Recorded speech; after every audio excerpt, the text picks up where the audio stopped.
2:17 a.m.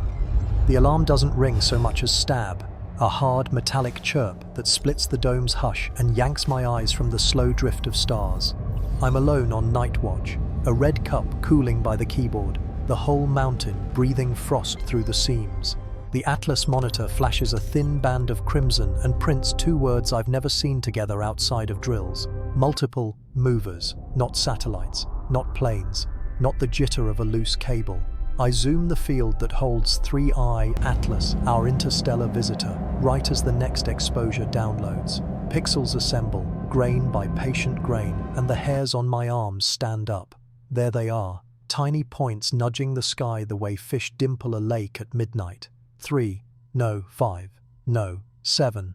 They're coming from the same direction as 3I Atlas. I let the scanner run hot. I've spent years teaching undergrads how to tell noise from nature. Satellites flash, meteors streak, dead pixels sulk, comets breathe. Interstellar objects carry hyperbolic swagger, in fast, out faster, never to return. 3I Atlas is textbook hyperbola, a tourist on a one-time visa. You don't expect company. Company moves with purpose.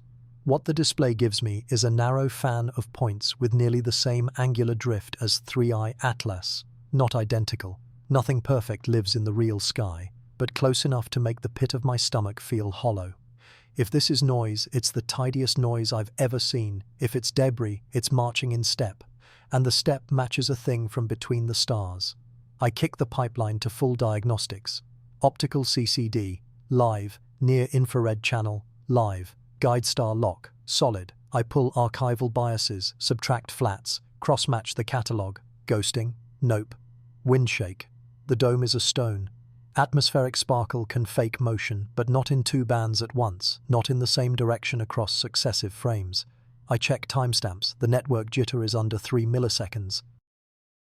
A second instrument down the ridge pings me the same field 30 seconds later. 3 systems don't share dreams. 3 systems can share truth.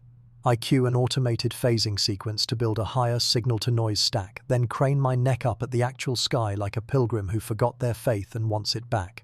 It is cold enough to bite through fleece. And somewhere out there, the night is busy. We print geometry on napkins for students, draw the ecliptic, put Earth here, Mars there. Show how hyperbolas skim the sun's well and fling their cargo back to dark. It keeps the terror useful. It keeps the romance tethered. I run a quick projection overlay and blink at what the parallax says. The companions, if that's what they are, sit close to the plane of Mars's orbit as seen from here. They're co-moving with 3I Atlas along a line that, extended, would cut near Mars's leading quadrant within weeks. Bad coincidences aren't a thing. You just don't have enough information. A green line slices the field like a patient incision. The simulation pulses the geometry for me, gentle as a metronome. I can feel the mass of all that math, quiet and unpersuaded by my heartbeat. The line goes through Mars. Protocol says, report, confirm, breathe. I hit the internal channel, fire the pre-formatted packet, attach the raw and the cleaned frames, and tag it, priority sky. The router's little LEDs blink like a shoal of bioluminescent plankton, and then the reply pings back at me, chirpy and indifferent. Q high, hold. In the dome's silence, I hear the ribs of the building flex under a gust. Outside, black snowfields absorb the mountain's secrets and give nothing back. Somewhere below, a generator coughs and resumes its low mantra, as if it too is trying not to think. If the team won't look, I will. Or maybe they are looking, and I'm just the smallest eye on a very large animal. Either way, the sky does not pause because I am alone. I center the field again. I breathe through the instant coffee. I tell myself my hands are steady. Call a thing what it is, or you'll never see what it becomes. I open a temporary label in the database and type co-moving cluster. I delete it. I type subpopulation. Delete.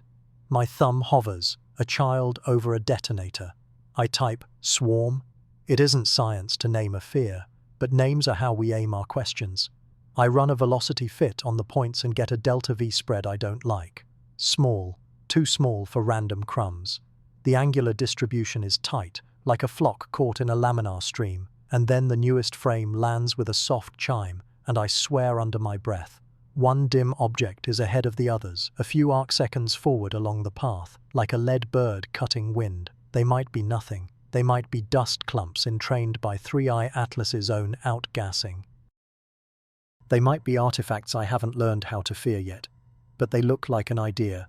I stack 9 consecutive frames, each 30 seconds apart, and let the algorithm do the patient work. Starlight resolves into clean points. Noise lowers to a velvet hush. The swarm coheres. Ahead of 3i Atlas's brightening coma, a faint, ruler-straight wisp appears. Not the tail, wrong angle. Not a cosmic ray strike, persistent across frames. It threads the darkness exactly along the projected inbound, a line too neat for a sky that loves mess. I check again, and again. I lock the time tags. The line holds. I think about all the ways the universe writes in cursive, spirals, wakes, ripples, and how rarely it prints. Somewhere in the back of my skull, an old lecture notes itself in, if intelligence wants to hide, it wears physics like a cloak. I don't know what I'm looking at. I know what it is not. I know what it could be if we let the mind take a single step past the guardrail. I move the cursor to the alert macro. It is a big, dumb button that will wake the network, shove my frames into inboxes that start other alarms, and put my name under a moment I cannot call back. I look up, out through the slit, into the real thing. The stars are so ordinary they are holy. Then I press enter, and the world begins to wake. Phones explode, Slack threads bloom. Someone in Chile posts a confirm. Seeing same elongation. Someone in Hawaii asks for a sanity check on the flats. Someone in Maryland types the word nobody should say before sunrise, non-random. I hear my own voice before I realize I'm talking. Show me you're natural. It fogs the cold air like a plea. The dome's motors hum to catch the next pass. Wherever 3i Atlas came from, it has not come alone. The newcomers are faint, careful, arranged by something I don't understand. There is a point in every observation when it stops being data and starts being responsibility. I save everything to 3 places. I lock the drive. I reach for the red handset. Night watch, I say. We have a swarm. Now, I was still tasting the stale coffee from night watch when the system blinked awake again. Multiple movers. The same 2 words from the prologue, burned into my eyelids like after images. The hall lights were dim, the air overconditioned and dry, and the control room's hum felt like a lid on boiling water. We were supposed to be past the panic. We had scrubbed the feeds, rechecked the bias frames, laughed at ourselves for seeing ghosts. And then the console whispered those words a second time, like a bad dream trying to finish itself. I leaned in. Crosshair. Histogram. The faintest scratches of light at the edge of detectability, stacked by the pipeline and labelled with a cautious yellow. I reran the ingestion with a colder kernel and tighter sigma cut. The scratches stayed. Not tonight, I told the screen. Not after night watch. The system disagreed. It drew vectors. The vectors threaded neatly through the background star field and pointed maddeningly toward the same moving reference we had promised each other not to say aloud unless the math forced us. 3i Atlas. I toggled the rejection masks, hot pixels, cosmic rays, satellite glints. The survivors were few but stubborn. They walked the sky with the slow, deliberate speed of something far away, yet purposeful. I checked the clock. 01:13 UTC. Our Chile node was handing the baton to Hawaii in 20 minutes. I had a very narrow window to decide whether this was a glitch or the second page of a story I didn't want to read. Run the parity test, I told the machine. Swap plates. The routine pulled reference frames from a week ago and cross-faded them with tonight's stack. The scratches didn't care about my paranoia. They marched across both sets, fainter then, clearer now, as though a curtain had been inching open ever since the prologue's quiet alarm. I patched into the duty channel. Control, this is Mira on Survey 4. I have possible correlated movers in the outbound wake of Atlas. Repeat, correlated movers. A sleepy voice replied. Define possible mirror. Multiple tracks, near parallel, near coherent velocity dispersion, survivability under hot pixel scrub. I need cross-system confirmation before I say the S word. A long exhale. Copy, hold embargo, will wake Dahl. If this was an artifact, it was a disciplined one. The point spread functions were not pretty, but they were consistent. I slide ruled the motion by eye, old habit, and felt my scalp prickle. The numbers loved Atlas too much. Their tiny accelerations leaned the way its own path leaned, like schooling fish around a shark. The phone rattled. Duty scientist Dahl, already gruff. Tell me you have ghosts, not press conferences. I have ghosts that cast shadows, I said. 3, maybe 4. They appear in independent stacks with different flats. I'm about to run the blind reprocess. The blind won't save you if the bias is global, he said. Start the quiet channel, tag the DSN folks, and for now keep the name out of your mouth. I kept the name out of my mouth and inside my skull where it echoed. Atlas.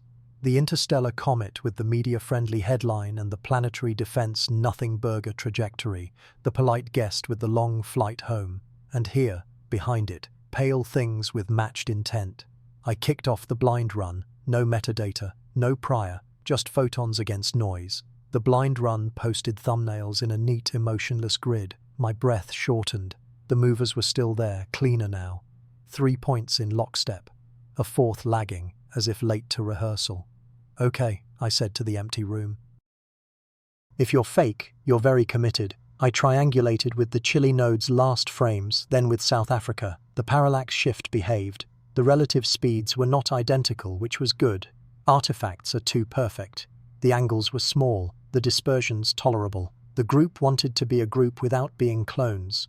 Control mirror again, I said into the headset. Blind confirms. Request permission to open Project Cinder quiet channel. A beat. Granted. And mirror? Keep your log narrative. If this becomes real, the timeline will matter. The Project Cinder tools bloomed on my screen. Encrypted chat, a redacted map of who could see what, a live slot for DSN pings. I pinged the Deep Space Network.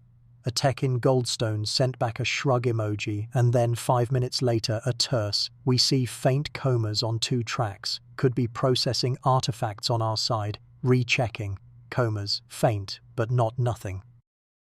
I reached for the algorithm nobody loved, the phase cohere test. It looks for rhythms in chaos, a whisper of shared timing inside noise. It's notorious for finding music in air conditioners.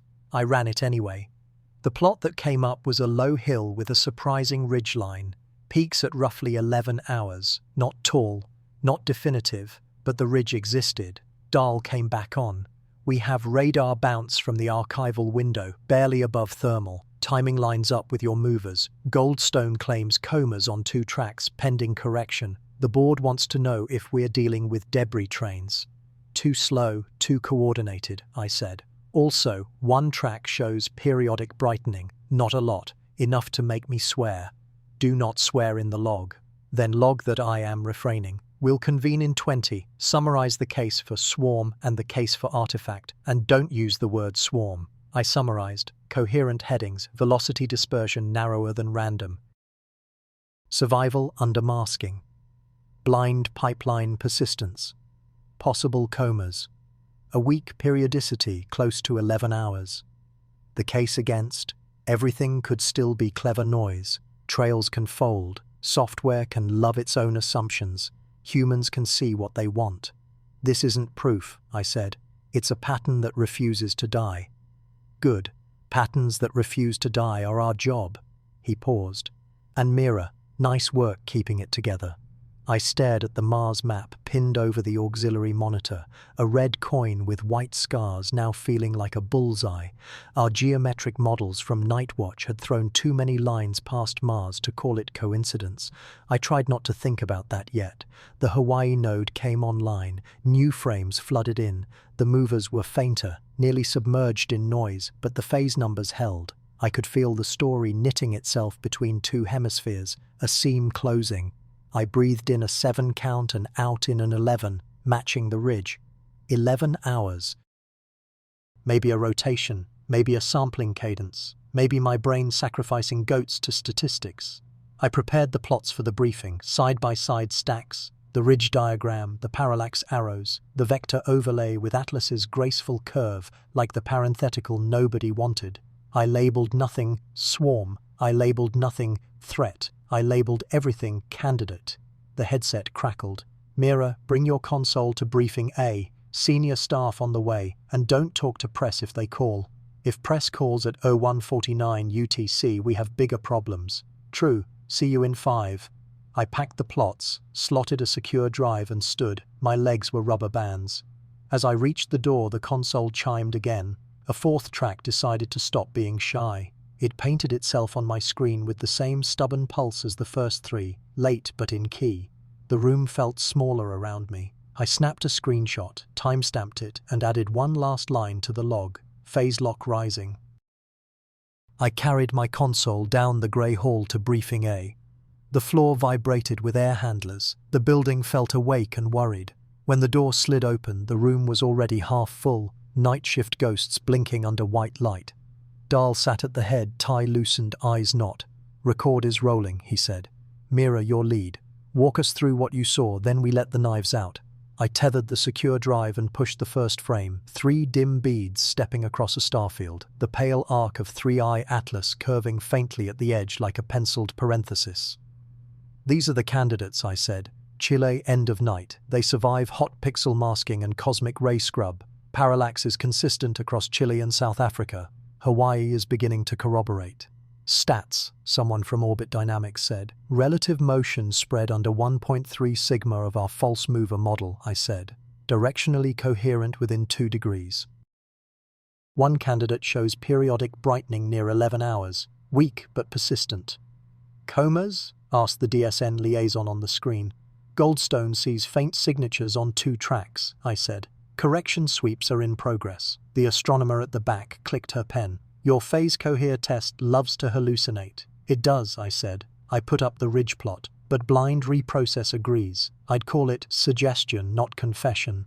Dahl leaned forward. Provisional facts noted, now 2 piles, hypotheses that keep our jobs and hypotheses that get us audited. A few laughs died quickly. Pile 1, artifact, I said. Calibration frames could be contaminated.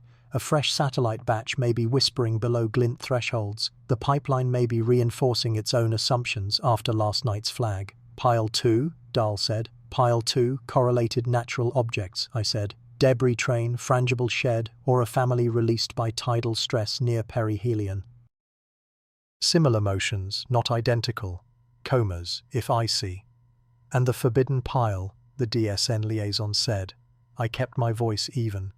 Artificial coordination, a swarm, if we use the word we're not supposed to touch. The data could be interpreted as consistent with swarm-like behavior, the comms officer murmured, approving the hedging. We went around the table. Orbit dynamics argued entropy. Small bodies can travel together if liberated together, no steering required. The spectroscopist shook her head. If there are comas, there's sublimation and jets. Jets blow families apart unless they're young. Beat. Young and lucky. The software chief pointed at the slides. Our pipeline was tuned to find unusual movers after night watch. Confirmation bias is a feature we don't advertise. Blind reprocess shares code with the mainline. Shared bugs, shared confidence. Say we delete the path and rebuild cold, Dahl said. How long? Minimum 48 hours for an end-to-end, the chief said. 72 if you want comfort. We don't have comfort, Dahl said. We have windows and a visitor in a hurry. The Mars desk cleared her throat. Geometry note, she said. If you backpropagate these vectors, some natural solutions graze Mars's hill sphere next week. Could be nothing, could be where small differences get loud. Silence walked the table. DSN flickered. The liaison squinted at something off-screen. Partial correction complete, he said. Coma detection holds on 2 candidates, tentative on a 3rd. Radar return in archival window is barely above thermal, but timing lines up. Weak comas mean small or cold, the spectroscopist said, or both. Okay, Dahl said, tapping the table. Decision gates. Before gates, media posture, the comms officer said. If this leaks, our first sentence cannot be the word you're all not saying. It won't leak, the software chief said. It always leaks, she said. We prepare. Dahl nodded. Then we say, we're tracking a small cohort of interstellar debris candidates associated with 3I Atlas, pending confirmation. Mira, do not repeat it. Words summon storms. I advanced to control plots, parallax arrows, vectors that wanted to be parallel out of sheer obstinacy. Gate 1, independent pipeline, I said. Cold compiler reprocess with a new seed and flat field library. If candidates persist, we escalate. Gate 2, Dahl said. Observational crossfire. DSN continues radar or thermal sweeps. Add polarimetry and narrowband filters. Hubble for morphology if we can steal a slot. JWST is unlikely, I'll beg anyway. Gate 3, said Orbit Dynamics. Orbital coherence. If the cohort holds tight dispersion while sunlight pushes, that's interesting. Nature can do it, but not for free. Gate 4, the Mars desk said. Encounter behavior. If any candidate acts oddly inside the Mars neighborhood, we'll know within a day of the pass. And Gate 5, the DSN liaison said. Radio silence, we'll listen. The price is cheap. Price of not listening is a Senate hearing, the comms officer said. A junior analyst raised a hand. Should we write a rule for impossible accelerations? If anything looks like 2017 in miniature, we can't afford a theology war. Write it, Dahl said. Short, boring, brutal. I brought up the embargo map. Project Cinder's quiet channel will add named external assets, I said. Tight NDAs, threaded logs, raw data mirrored to a vault that doesn't believe in selective memory. That vault saved us last time, the software chief said. The word Oumuamua paced the room without entering. All right, Dahl said. Arguments for artifact remain stronger. They must. They're testable at civilian speed, but we proceed as if we may discover something we don't have a name for.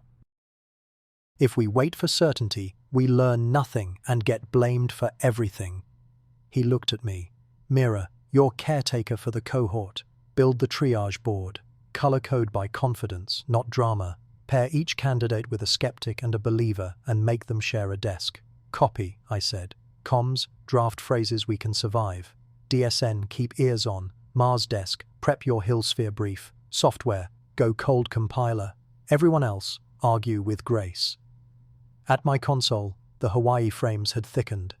The fourth candidate, the shy one, was no longer shy. It strutted in the noise like it had decided to be real as the meeting ended.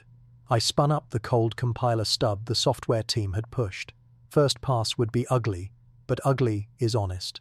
While it chewed, I built the triage board, columns for parallax, morphology, phase, cross-instrument corroboration. I colored the cells with a cautious hand, refusing the siren song of saturated reds.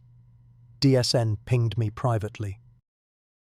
Unofficial, the liaison typed. Third coma weekly confirmed. No radio features, yet. I thanked him and ran the periodogram the spectroscopist wanted, with the detrend stripped to bone. The ridge reappeared, a little cleaner, as if embarrassment had polished it. I stared. 11 hours, somewhere something might be turning with the patience of a clock that forgot it was a clock. The cold compiler spat out its first stack. I dragged it beside the mainline result and toggled. Candidates persisted. Fainter, slightly off in centroid, honest ugly, but there, my pulse thudded once.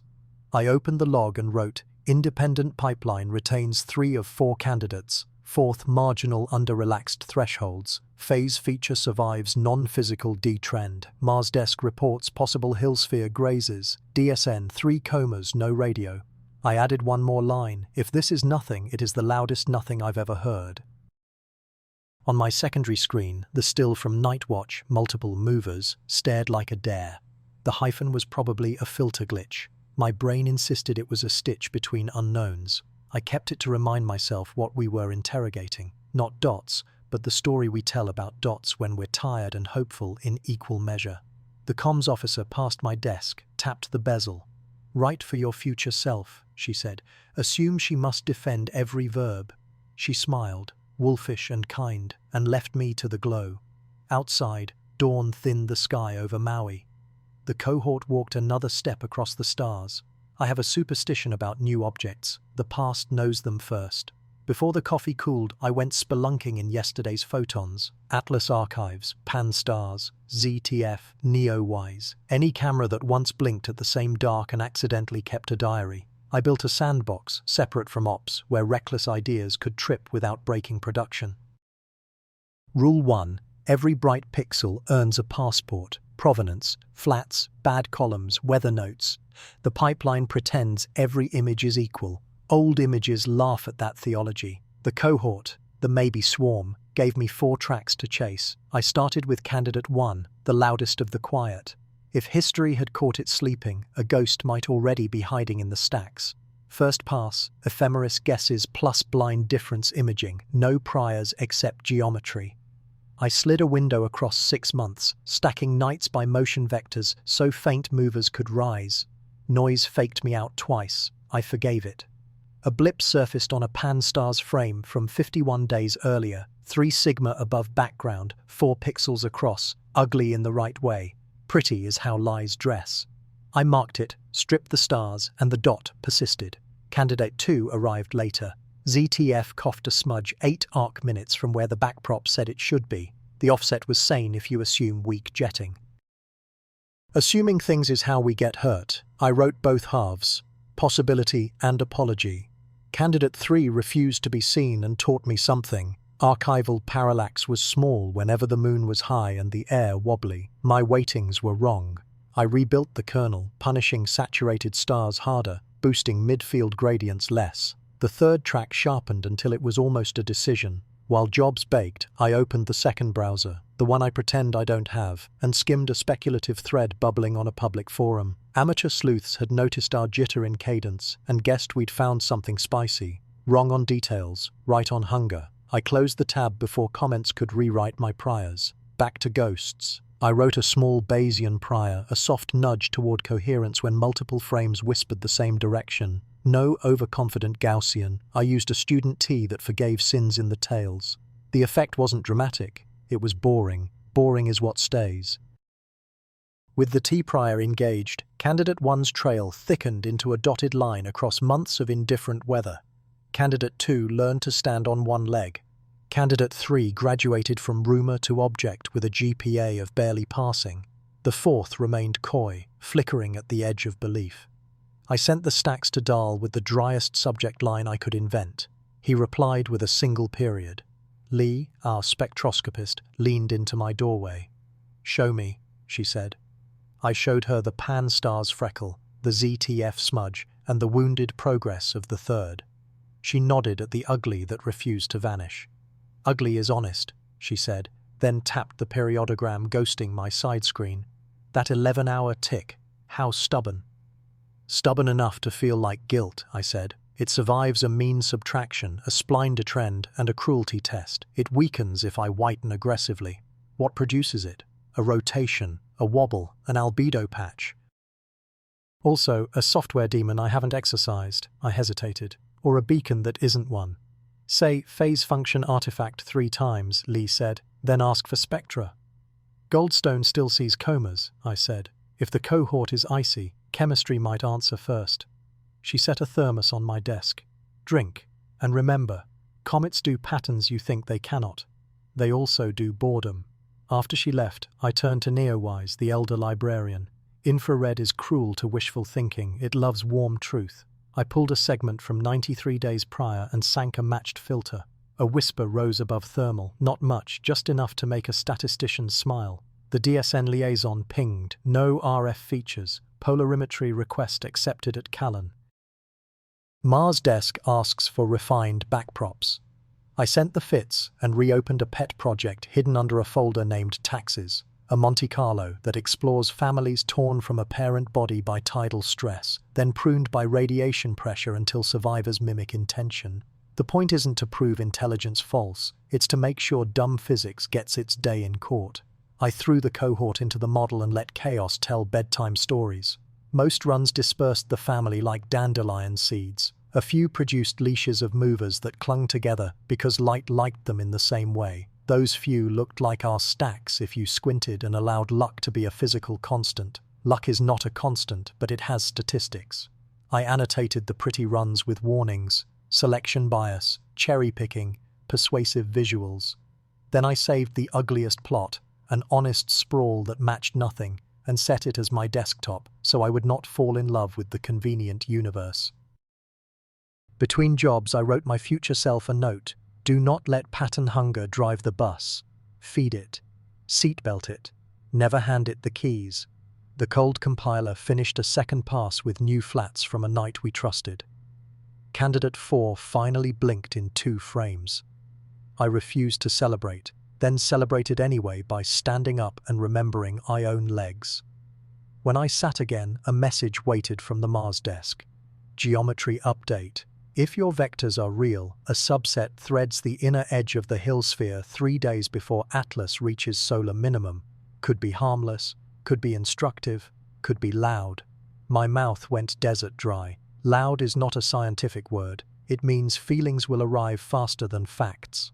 I pushed all 4 tracks into a cleaner orbit fit and watched the residuals breathe. They did not scream. They breathed like sleeping dogs dreaming of running. If the cohort was a debris train, it was disciplined. If it was a masquerade, the mask was exquisite. I sent the team a summary, the kind people pretend to skim while they actually read twice. Then I opened a new page and wrote a smaller sentence only for me. The past does not confirm the swarm, but it refuses to dismiss it, and the refusal has a rhythm. I saved, encrypted, and stepped outside.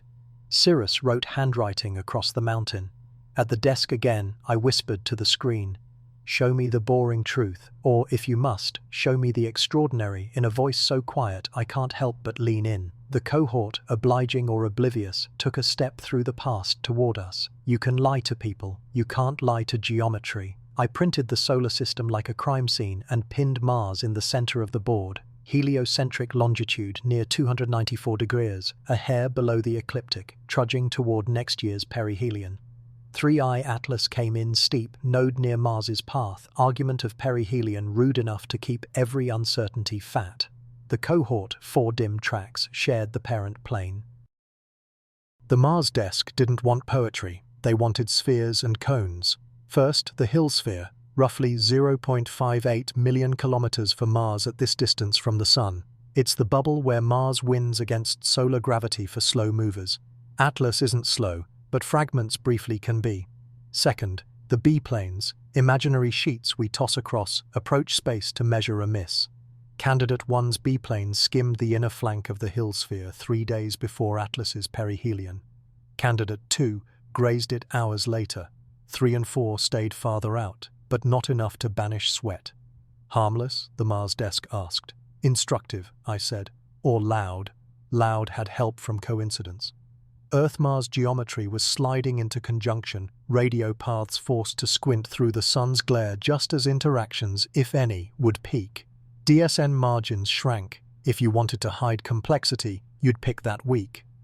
I set the clock, T0 at the first viable Hill sphere skim for Candidate 1. Then I ran 12 months of synchrons, the dust age fans that say where grains go under radiation pressure. The fans did something I disliked. They crossed the Mars line at intervals that matched the cohort cadence. That could mean release, visibility, or self-deception. Phase function? Dahl asked from the doorway. Partly, I said. But the crossings survive when I punish the phase curve. Darker, brighter, timing shifts, never vanishes. Resonance? Maybe with Mars's year, maybe with my bias. He nodded. Keep the bias leashed, but listen if the dog keeps barking. I built a lean 3-body model, Sun, Mars, particle, with radiation pressure. I drizzled fragments across the parent plane and watched for Hill sphere trespassers. Most missed, some didn't. The winners clustered by V, the ratio of light pushed to gravity. Fluffy grains sailed wide, denser pebbles stayed honest and skimmed. A family shedding across Venus could fake choreography. Phobos's orbital plane is tipped relative to Mars's equator, itself tipped relative to the ecliptic. The cohort's plane split the difference, so Candidate 1's B-plane passed within a few thousand kilometers of Phobos's node at T0 plus 9 hours. Not a collision call, just a magnet for narrative. Lee arrived with spectra. CO2 again, she said. H2O anemic, CN weak but real, nothing alien. Inconvenient anyway, I said. If the cohort is ice-rich, gas drag makes V a lie. If it's rock-heavy, V shrinks and the skim gets bolder. Then stop tuning the story to your plot, she said, smiling without humor. I sent a quiet heads-up to a few orbiter teams, the ones who listen between press releases. Not a warning. Engineers hate warnings without numbers. A nudge toward interesting hours with tolerable uncertainties. I drew the line of nodes where Atlas's plane crosses the ecliptic. Mars won't be there at perihelion, but its mean anomaly at T0 makes a goat path, not a highway. If a parent shed mass near that node months ago, children could drift into Mars's neighborhood now, just as our attention is split by sunlight, politics, and budget lint. DSN planned a maintenance bite out of the very day Candidate 2 flirted with the Hill sphere. Not fatal, just annoying. Annoyances stack. Stacks drive headlines. I made a list to keep myself honest. 1. Mars near conjunction, communications compromised.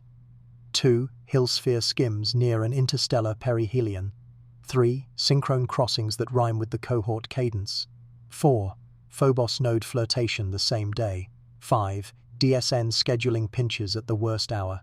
6. A public primed by last week's cadence shift. Each forgivable alone, together a choir singing in the key of nerves. I inverted them. If Mars were at opposition with fat telemetry, would the cohort look dull? If DSN had full bandwidth, would I underreact? If Phobos were off stage, would I miss a subtler hazard? The inversions drained some drama. Not all. Enough. Fresh astrometry arrived. I reran the B-planes. The ellipses tightened like breath held. Candidate 1's impact parameter refused to cross a comfort line but stopped marching inward. Candidate 2 wagged closer, then drifted outward as Calern's data landed. 3 and 4 stabilized at distances that made sentences easier to write, though still hard to sell. Dahl reappeared. You look less pale. The universe gifted us a few milliradians of mercy, I said. We might dodge the loud. Might, he repeated. Write both stories anyway. Both stories meant 2 briefings, one in plain speech for leadership, one in orbital for the guilt-prone. Highway metaphors for the first, off-ramps, gravel shoulders, brakes on a hill. Vierholes and histograms and B-plane coordinates for the second. At midnight, the DSN liaison pinged. Polarimetry hints porous grains. Porous pushes V upward for a subset, widening the synchrones. That spared Mars some fluff but left pebbles stubborn. I updated plots. The Mars line sighed with mixed relief and new ambiguity. Lee tapped the printouts. Bad coincidences are still coincidences, she said. But the geometry is stubborn. I trust geometry, I said. I just don't trust the storyteller between geometry and the microphone. Outside, the observatory stitched guide stars across the dusk. A fox dawdled along the fence as if it owned the perimeter. I set timers, redundancies, and a note to self. If it gets loud, prioritize fact over fear. If it stays quiet, prioritize humility over victory. Then I wrote a line I hoped I wouldn't regret. We are not trying to be right about the swarm. We are trying to be ready for the geometry. I closed the lid. Mars spun.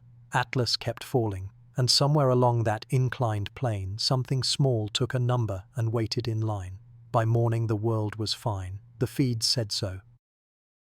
Morning shows poured sunlight on the screen while anchors practiced reassuring vowels. The crawl below my coffee mug announced a routine uptick in small bodies and a valuable science opportunity. Graphics showed pebbles drifting past a serene Mars. The word swarm did not appear. In the control room, the same word had been banned, then underlined, then circled twice. National briefings went out with phrases sanded until they squeaked. No hazard indicated, confidence intervals stable, enhanced monitoring underway. Leadership wanted a picture simple enough for commuters. We gave them a sandalwood sentence. 3i Atlas remains on a safe trajectory. Small companions are expected for comets. It wasn't a lie. It was a half-truth dressed for television. Private channels were louder.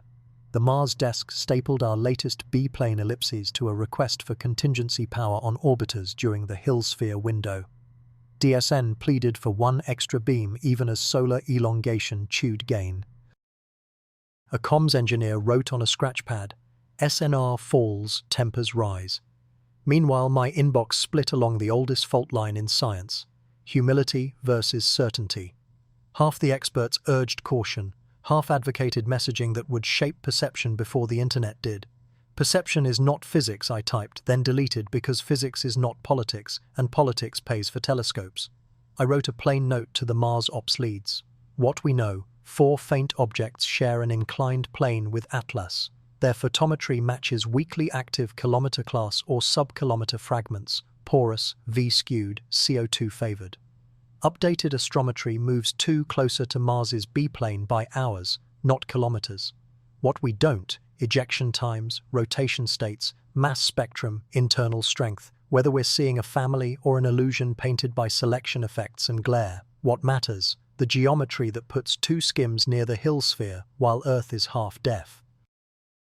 I hit send and regretted the sentence about deafness. They knew. We all knew. The public wanted a villain or a hero. We had neither. We had math. The first leak arrived at 10:07, a cropped screenshot of a slide from yesterday's secure deck. Someone had highlighted the words, non-random cadence. A blog poured gasoline and pressed publish. Within minutes, my phone began hatching alerts. I called the press office. They have half a slide, I said. Give them 3 full sentences. They sighed. Write them. I wrote, multiple small objects associated with 3I Atlas have been detected by several observatories. Current analyses indicate no credible impact risk to Mars or spacecraft. We are increasing observations because that is what good science does. They trimmed the last line and posted. By noon, a senator's staffer requested a hurried call to a line on narrative. Narrative is a word that turns my stomach in operational weeks. Still, I joined.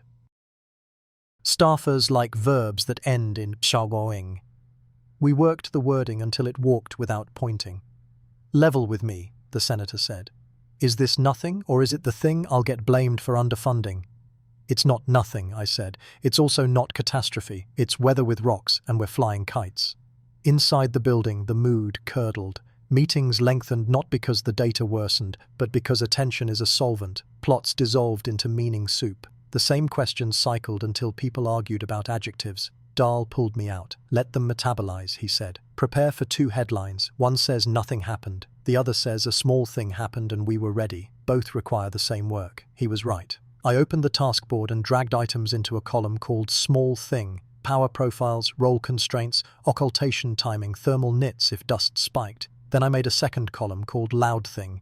It was shorter. We wrote a memo to ESA and JAXA, not the ministers, the engineers. We shared variant histograms, phase functions, and the time slices we feared would be blind. In return, they sent raw bits and a promise to point if luck allowed. At 1400, the agency's social team floated a cheerful explainer and a "What's a B-plane" header. I vetoed it. We are not teaching Greek letters to people who want a villain, I said. We need humility, not homework. They posted a Starfield GIF instead. Lee arrived with coffee and a look I recognized. What did they claim? I asked. That the polarization anomaly means engineered grains, she said. It's a preprint with 5 authors and 0 shame. Will you respond? I'll do something more radical, she said. I'll take better data. At 15:30, DSN posted a maintenance notice nobody outside the club would pass. Inside, we heard the groan. 1 Canberra dish would be cold during the second skim window. A backup existed, but rain doesn't ask. Can we move the window? Someone asked. Ask the sun, someone else said. We reflowed schedules, begged for minutes, swapped calibrations like kids trading lunch. By late afternoon, the markets noticed. Space ETFs dipped, then recovered. I turned the screen off and watched the sky. A classroom in Ohio sent a video, children chanting ATLAS with homemade comets. At dusk, I gave the daily to leadership. We used the highway metaphor again. Off-ramps, gravel, brakes. Then I pushed 1 sentence through the room like a needle. If nothing happens, we win by learning. If something small happens, we win by being ready. If something big happens, we already did the right work. That's 3 wins, the administrator said. Try not to lose the 4th. What's the 4th? Trust. After the call, I walked the corridor. Posters showed Artemis, Europa Clipper, a bright child looking up. Someone had taped a cartoon to a door, a comet labeled Science, flying past a planet labeled Budgets, leaving a tail of shredded dollar bills. My phone buzzed. A reporter I respected asked off the record whether anyone had whispered artifact. I told the truth. Yes, in the narrow sense that every fragment is an artifact of a process. He waited for the clickbait. I didn't hand it to him. Then what's the story? He asked. Geometry, I said, and the human impulse to make geometry into myth. That night, our small network of amateurs checked in with fresh positions, faint but real. Their timestamps nudged one solution outward, another inward. The cohort still sang in the key of nerves, but harmony softened. I thanked them, by name. Near midnight, I wrote 2 letters I hoped never to send. One to a mother who asked whether her son on a Mars team should worry. One to an intern who asked if this would be history. I told the mother we were boring by design. I told the intern yes. Before sleep, I opened the window and listened for traffic on the Beltway. Distant siren, then quiet. I pictured dust fans and B-planes and the hill sphere like a breath around Mars. I pictured public calm we were hired to earn. I pictured the private panic we were paid to hide. When my eyes finally closed, geometry kept moving, patient, indifferent, exact. The feeds would be fine in the morning. We would be fine if we deserved to be. 3 faint peaks tapped my plots like knuckles on glass. Equidistant rises that didn't belong to any clock I owned. I boxed the time in my benchbook and told the empty control room, if this is a beat, it isn't Earth's. We were short on aperture and patience. Goldstone released the beam, Canberra pivoted, the secure channel on my tablet throbbed. Dahl handled trajectory, Lee guarded polarimetry. I kept custody of the independent confirmation nobody wants until it lands in their lap at 02 Humquo. My monitors stacked a quilt, Atlas cadence, Pan-stars slivers, a VLT slit, a JWST time series when the schedule gods were kind, and housekeeping from Mars orbiters. The first whisper of not random was a splinter. Across 2 nights, an 111.9-hour undulation rose above the floor, small, real, and moving with phase angle in a way the textbook V-law wouldn't bless. Twice near Mars local 03 Humquo, the rise arrived late by the same 30-odd seconds. I tried to kill it.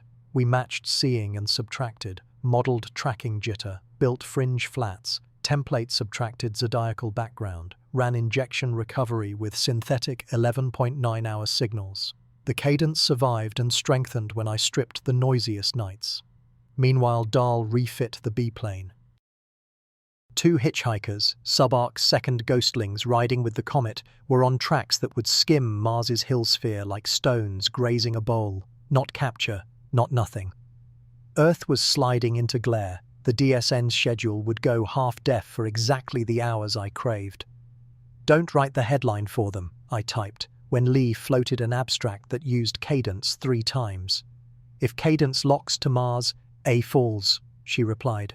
A meaning the null, the clean comfort that this was dust and geometry. We put up guardrails. We pre-registered tests like clinical trials, significance thresholds, time windows, criteria for calling non-gravitational acceleration, all time-stamped. If the universe wanted to surprise us, it could do so inside our chalk lines.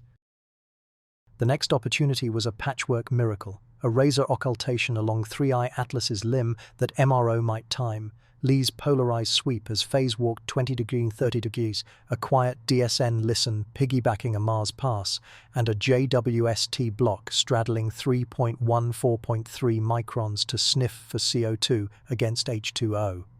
We agreed on a 15-minute anomaly window centered on Mars local 03 Humquo. Dahl's sentences got shorter. Lee's face was a pale half-moon in her monitor light. Do you ever feel like something's waiting just outside our resolution? She asked. Yes, I said, and tonight we decide whether it's physics or projection. I wrote another validator, label shuffle, bootstrap, checking the lock twice. At 02:57 Mars LT, Canberra throttled down to hand off to an acronym that suddenly felt obscene. Photometry ticked. Polarization vectors rotated half a degree. JWST returned flatness. Then, at 03:12 plus 31 seconds, the 111.9-hour rise stepped into view like a metronome kept by a hand. The secure log stamped a coincident microspike, not in radio, not in X-band housekeeping, just a 10th degree flutter in an MRO star tracker thermistor. I let the scripts chew. Bootstrap resamples ground. The label shuffle kept the signal standing while meaning slid under it. I sent one line. Event at plus 31s. All blind checks pass. Dust can do love songs too, Dahl said. The catechism. Blame dust first. Or the perfect storm of dust, Lee added without smiling. Dust bends phase laws, fakes modulations, scatters polarization into messes that keep theorists in chalk. But dust does not read a DSN schedule, choose Mars 03 twice and tickle a star tracker thermistor on the minute. I reopened geometry like a pianist replaying a motif. The hitchhikers still grazed the hill sphere and left like polite thieves. Ephemeris parameters slept inside their priors. The only novelty was us. We were finally looking at the right 15 minutes. Could the cadence be an alias of some control process?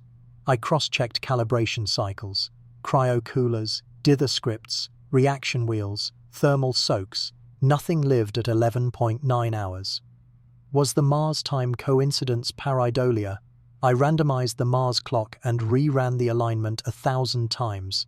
The real universe beat 900 and something of them.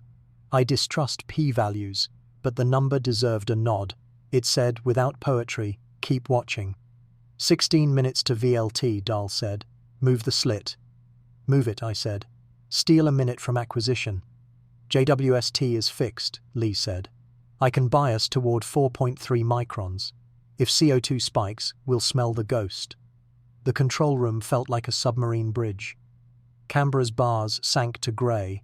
The second rise came not where but precisely when. 11.9 hours within slop.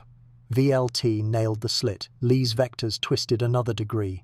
JWST stayed boring in the useful way. No water belch, no cheap thermal trick. The star tracker hiccuped again by 1/10 of a degree and settled as if embarrassed. Memo line, I typed, fingers steady, while my pulse argued with my ribs. Either we've discovered the most cooperative noise in solar system history, or someone is playing to an audience.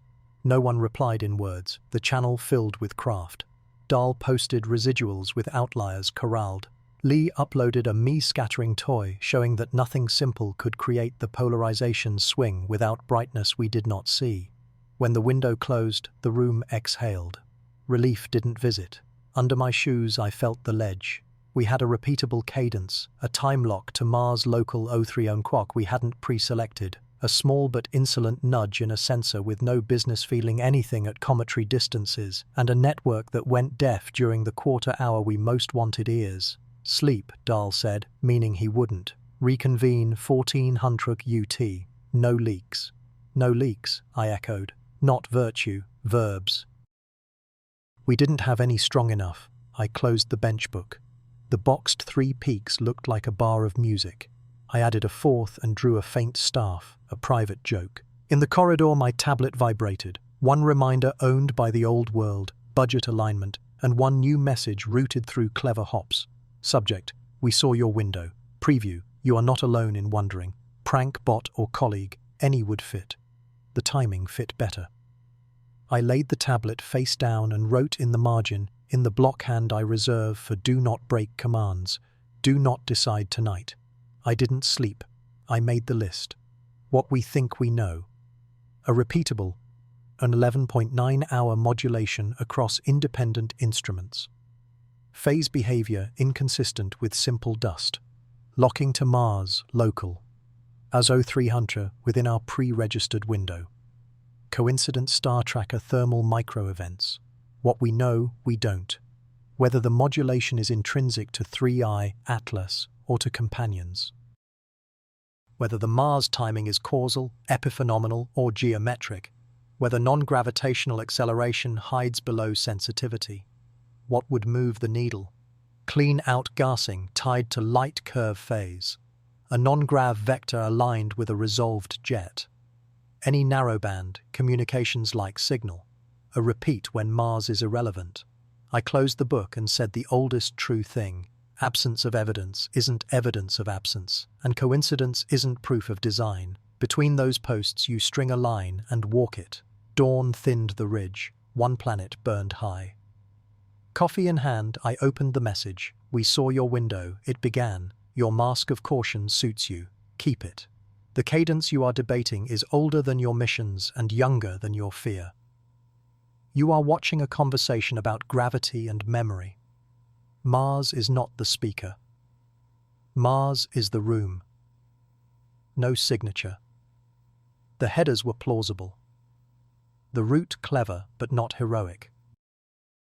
I forwarded it to an address I had created that morning and filed the original in a folder labeled Undecided. Then I wrote a fourth list, the one I don't show in daylight. If this is intelligent, what would I expect next? The cadence persists when Mars rotates out of relevance. The hitchhikers precess together in a way dust wouldn't choose. A measurable non-grav term appears too tidy for jets. A single, contemptuously detectable signal during a time we cannot observe. By noon, the team chat was awake and ready. Dahl posted a covariance table. Lee bullied 2 small telescopes into donating time around the next Mars 03 o'clock. The DSN ops lead offered, hypothetically, to misplace a quarter hour of antenna time if we needed a deaf ear to face the right way. We didn't argue about press or aliens. We argued about windows, false positive budgets, and how to keep curiosity from laundering bias. The only time the word swarm appeared was in the name of a private doc I refused to open. Naming is a promise. We weren't ready. Before the 1400 call, I stood outside with the sun my face, counting my pulse against a clock I didn't control. Somewhere, 3E Atlas and its shy entourage were writing in a language we were only just passing. I thought of Lee's question, something waiting beyond resolution, and of Dahl's habit of calling dust to the stand first. I thought of the line in the email, Mars is the room. In my notebook, I sketched a room with walls shaped by gravity and heat. A room that moves as planets do. A room that turns every night into 03 Hunkog somewhere. If intelligence wanted to whisper without shouting, it would borrow the room. It would hide in housekeeping, touch a sensor we don't guard, and keep a time no spacecraft team would choose. Then I joined the call and went back to work, because the cure for the vertigo of maybe is another measurement, and because tonight the window would open again and, beat by beat, the universe would decide whether to keep its mask on.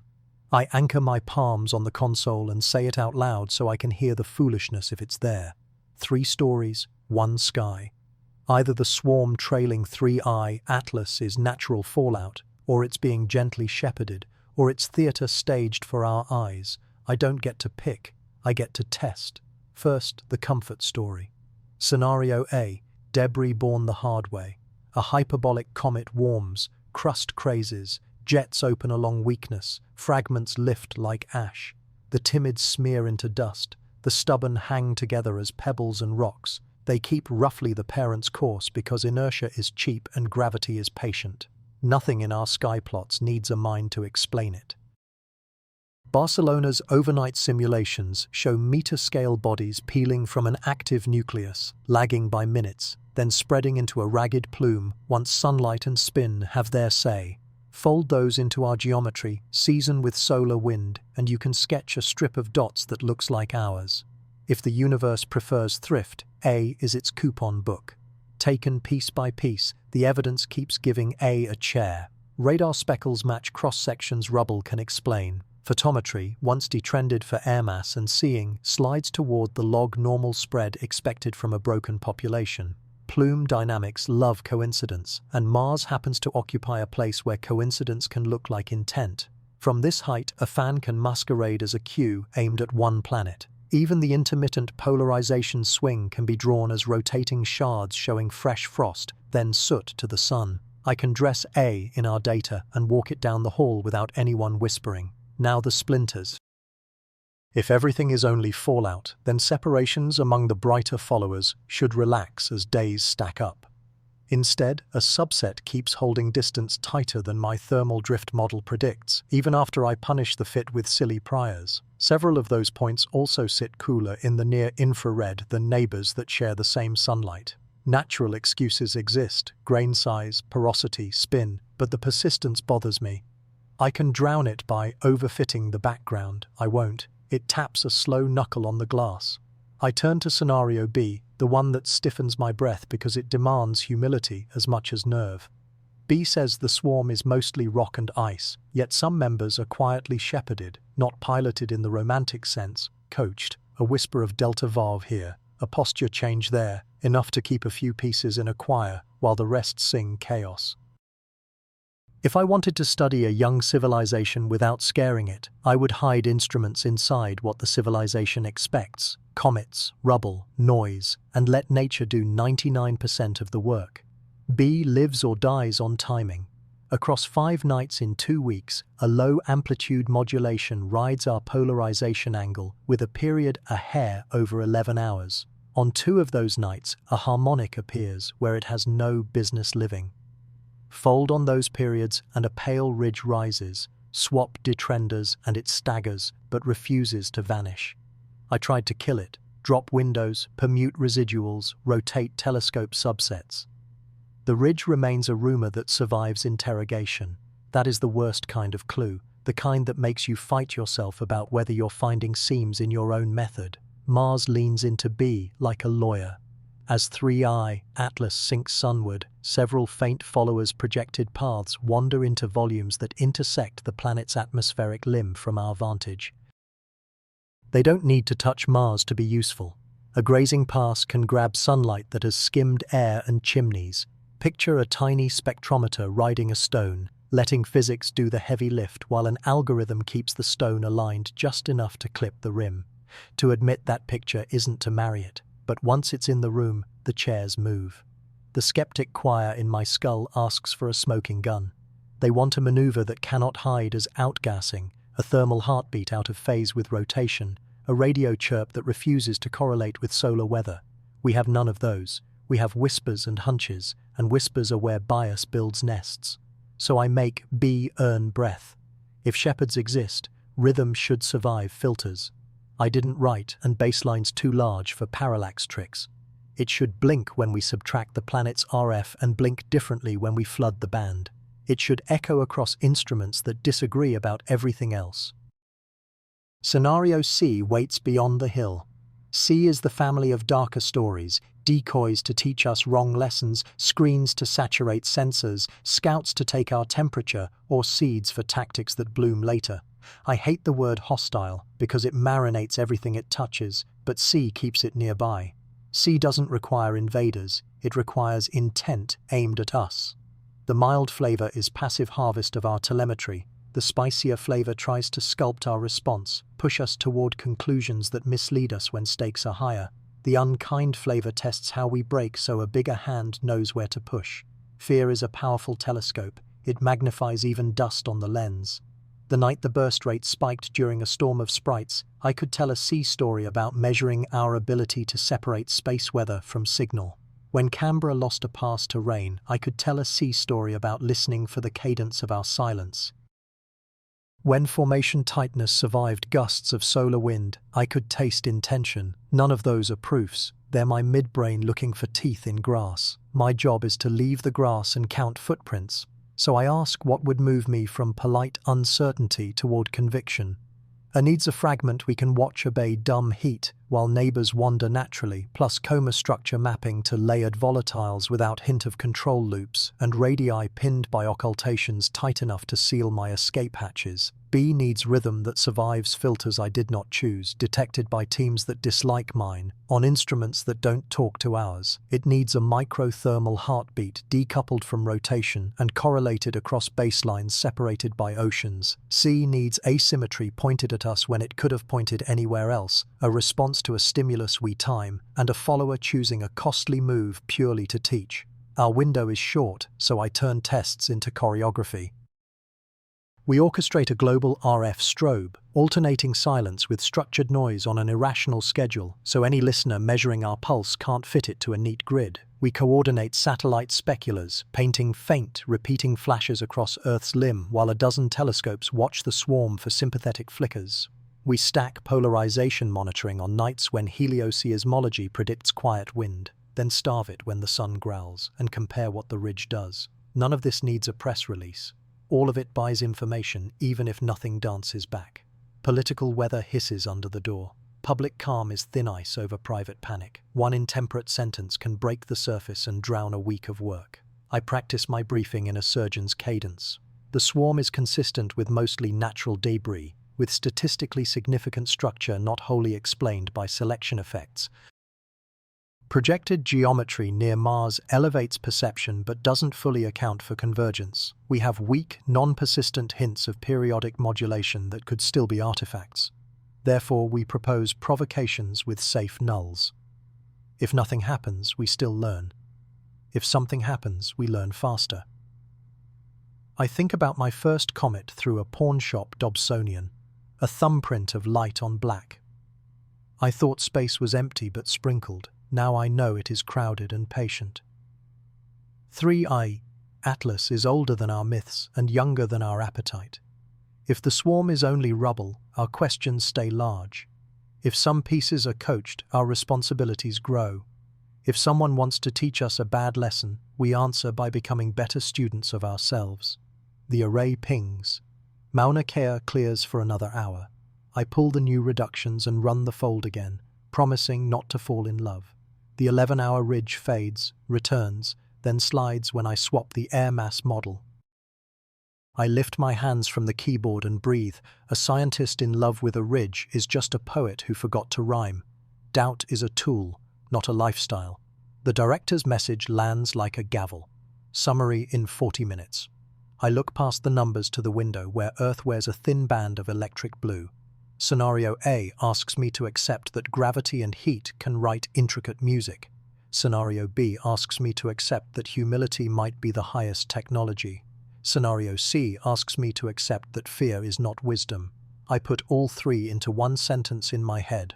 We will test the sky in ways that do not wound it. I send the draft. Then I do something I never put in a log. I lean toward the glass and speak, as if vacuum could carry meaning. If you're dust, be dust.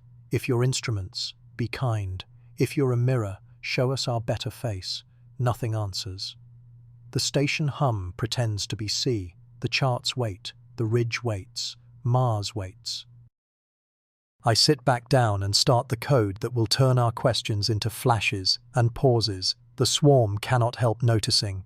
Before I hit send, I ping nodes in our constellation. Hawaii takes early strobe slots. South Africa chases speculars. Chile sits on polarization. Canberra promises an RF floor if rain stays west. I loop in the Mars weather desk and ask for limb haze, dust, anything that could counterfeit spectral nip. If we are wrong, the choreography will pass as housekeeping. If we are right, a few stones will blink when we blink and flinch when we go quiet. The window is narrow, and perihelion will yank geometry fast. I tag the file with a quiet name and an unquiet hope, set alarms across the network, and watch plots breathe. Somewhere the choir keeps time, whether or not we hear the beat. I want to know whose metronome it is. The night I finally said Mars out loud, the room went quiet the way a theatre does when the house lights dim. We had talked around it for days, terminators, tangent heights, occultations, but not the blunt possibility that the swarm-trailing 3i Atlas wasn't only passing Mars, it was using Mars. Geometry forced the thought. The fragments would skim the planet's limb in sunlight while the air beneath slipped into twilight. That ribbon glows with airglow and trace gases. Backlight it, and every molecule writes a signature into the light. If you were built to learn without announcing yourself, you would listen there. If you needed a mirror, you would borrow a planet. I sketched until the chalk looked like frost, a chord brushing the exosphere near 200 kilometers, dipping, then rising toward the night side. Each altitude meant a different ladder rung of chemistry, CO2 and dust down low, atomic oxygen and faint ozone above, hydrogen farther out. Sunlight scattering off those fragments would carry those fingerprints to anyone patient enough to collect them. So would any glint they bounced on purpose? Are they sampling Mars, I asked, or using Mars to sample us? It sounded dramatic until it didn't. If you want to know what a young civilization can do, you watch its practice field. Mars is ours, robot thick, schedule heavy, loud with telemetry. A clever eavesdropper could study us by studying what we study. We inventoried what we had, MAVEN for aeronomy, ExoMars, TGO for limb-slicing occultations, MRO for the unforgiving stare, and the ground segment on Earth, the arrays, the spectrographs, the amateurs with frighteningly good optics. Coordination would be ugly, latencies would bite. Still, we braided it into a score. MAVEN would watch airglow, TGO would taste methane, NO2, ozone, nitrilis. MRO would hold the limb for specular flashes and odd polarization. On Earth, the arrays would sync the RF floor, while the big scopes chased whatever the limb threw back. Policy called no strobe, no timing that could be read as a signal. We would watch. If there was rhythm, if the swarm was playing the atmosphere like a resonant surface, we would hear it by staying still. No one wanted to wake up in a universe where we had spoken first. We rehearsed. It failed gracefully in ways that teach you something. Dust smeared the limb, a relay choked, a spectrograph blinked out during the 30 seconds we'd circled in red. We patched and rewrote it and found a little slack in a plan with no slack. Small temptations still arrived, dressed as anomalies. A faint polarization swing where none belonged. An emission bump near 557.7 nanometers, oxygen's green, riding higher than the models liked. A microglint like a pinprick on black silk, gone before the expletive. Each had a natural alibi and carried story bait. I reminded myself that statistics eat stories for breakfast. Outside, in the sodium glare, I tried to breathe the nerves out, Mars as mirror, our pictures of our pictures. If someone stood behind our mirror, they could see us without us seeing them. What did I want 300 million kilometers away? Proof or peace? Night fell. On a wall-sized display, Mars rolled, its limb a whetted blade. The swarm wasn't a cloud so much as a suggestion, a lacework of dim points drifting along the terminator like plankton in a tide. You could look and see nothing, or you could stare and feel your pulse climb, because once you name a thing, you can't unknow it. We slid into the first real window, TGO to occultation, MAVEN to the ultraviolet band, MRO set the stare, ground arrays sank to a whisper, spectrographs opened their slits. Then the plan asked the ugliest thing you can ask scientists to do. We waited. We truly waited. Minutes stretch when your life's thesis is about to be weighed by photons. First returns from TGO came ragged and then tidy. Methane stayed flat. Ozone fussed, then behaved. The green line bobbed above model, then calmed. MRO's stare saw the first flash. If I had blinked, I would have missed it. A pin nested in the shimmer at the limb and vanished. It came again, lower, by a whisper. The intern next to me made a sound I didn't know a throat could make. I counted and hated myself for counting. The intervals were not lighthouse regular. They were regular, the way someone tapping a question mark is regular. Not Morse, not any human code, but not nothing. We took the RF band to the floor. For 10 seconds that felt like a fall, 1 to 10 gigahertz was quieter than I had ever seen. In that quiet, a faint comb rose where no comb had been, a row of teeth that didn't match band edges or a cranky amplifier's harmonics. It didn't repeat. It simply existed during the same breath as the limb glints. Artifact, someone said too quickly. We pulled the line apart until the pixels bled. Blind splits to teams who didn't know what they were looking at kept the hope honest. The comb kept just enough shape to be infuriating. TGO added an unbeautiful friend, a timid surge in nitrile features climbing the limb profile right when the glints peaked. Cyanides belong to comets, not conspiracies, but it was hard not to imagine something brushing the air with chemistry the way a hand brushes tall grass. We killed metaphors and did our jobs. Co-registration, cross-instrument checks, timing audits that made the clock feel accusatory. Half the curveballs died, the rest survived like stubborn weeds. We had a stack of maybes that would normally take a semester to turn into either dust or the first paragraph of a textbook. We had hours. I called it in the least romantic language I own. Treat the glints as real but not intelligent. Treat the comb as real but not a signal. Treat the nitrile bump as real but not a message. Geometry plus curiosity can look like intent. Say it 3 times into a recorder and you can almost believe it. Inside my skull, where the minutes don't go, I said other things. If I wanted to learn without being seen, I would ride the airglow and bounce light off my own skin. I would let a young species catch the corner of my experiment and then vanish behind their planet like a polite thief. We drafted the public note with the care of people who have been bitten by the truth. Coordinated observations of the Martian limb during the passage of interstellar fragments yielded high-quality airglow and trace gas profiles. Several transient optical phenomena were recorded at the detection threshold. Analysis is ongoing. It's the cleanest lie. No false words, all the fear. The second window punished us for believing in patterns. Dust rose. The Terminator wore a shawl. We watched anyway, because the only way to separate coincidence from cause is to let coincidence have its turn. The glints staggered. The comb didn't show. The nitriles pouted. When you want the universe to perform, it doesn't. When you want it quiet, it sings in the next room. Relief should have come. Instead, a new dread settled. If the swarm was using Mars as a sampler, it only had to get good once. If it was coaching light to taste an atmosphere, one successful pass sets the floor for the next. We were the ones stealing glances. They could afford patience we don't know how to fund.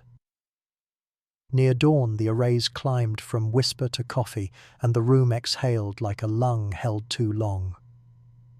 People hugged like colleagues who have been pretending not to be friends. The adrenaline left and took eloquence with it. I stared at the chalk limb that had started this trouble. Tilt your head, and the curve looks like a smile. Before I left, I cued the next pass and wrote 2 sentences on the board. I hoped I wouldn't regret. We will keep the RF floor honest. We will let Mars be the mirror and see who blinks first. My phone buzzed as I reached the door. A friend at a deep space station had broken his promise to sleep. He'd watched a narrow housekeeping channel we never worry about because it belongs to a relay that belongs to a spacecraft that belongs to the routine. During the 10-second quiet, the channel sagged as expected. At the 8th second, a single bit flipped and flipped back. Maybe thermal, maybe a cosmic ray, maybe nothing. He shouldn't have sent it. I shouldn't have smiled. I did. The Mars question was no longer a sketch. It was a place in the sky. There, on that rim of cold fire, our reflection moved in a way we didn't predict. That didn't make it a message. It didn't make it a threat. It made it a decision point. We were about to learn how it feels when a planet you love becomes a tool in someone else's experiment, and how it feels when you realize you are a tool in it too. I told the night staff to wake me if the glints came back with the comb. I lay under my desk with my coat for a blanket like a grad student who had wandered into the wrong decade.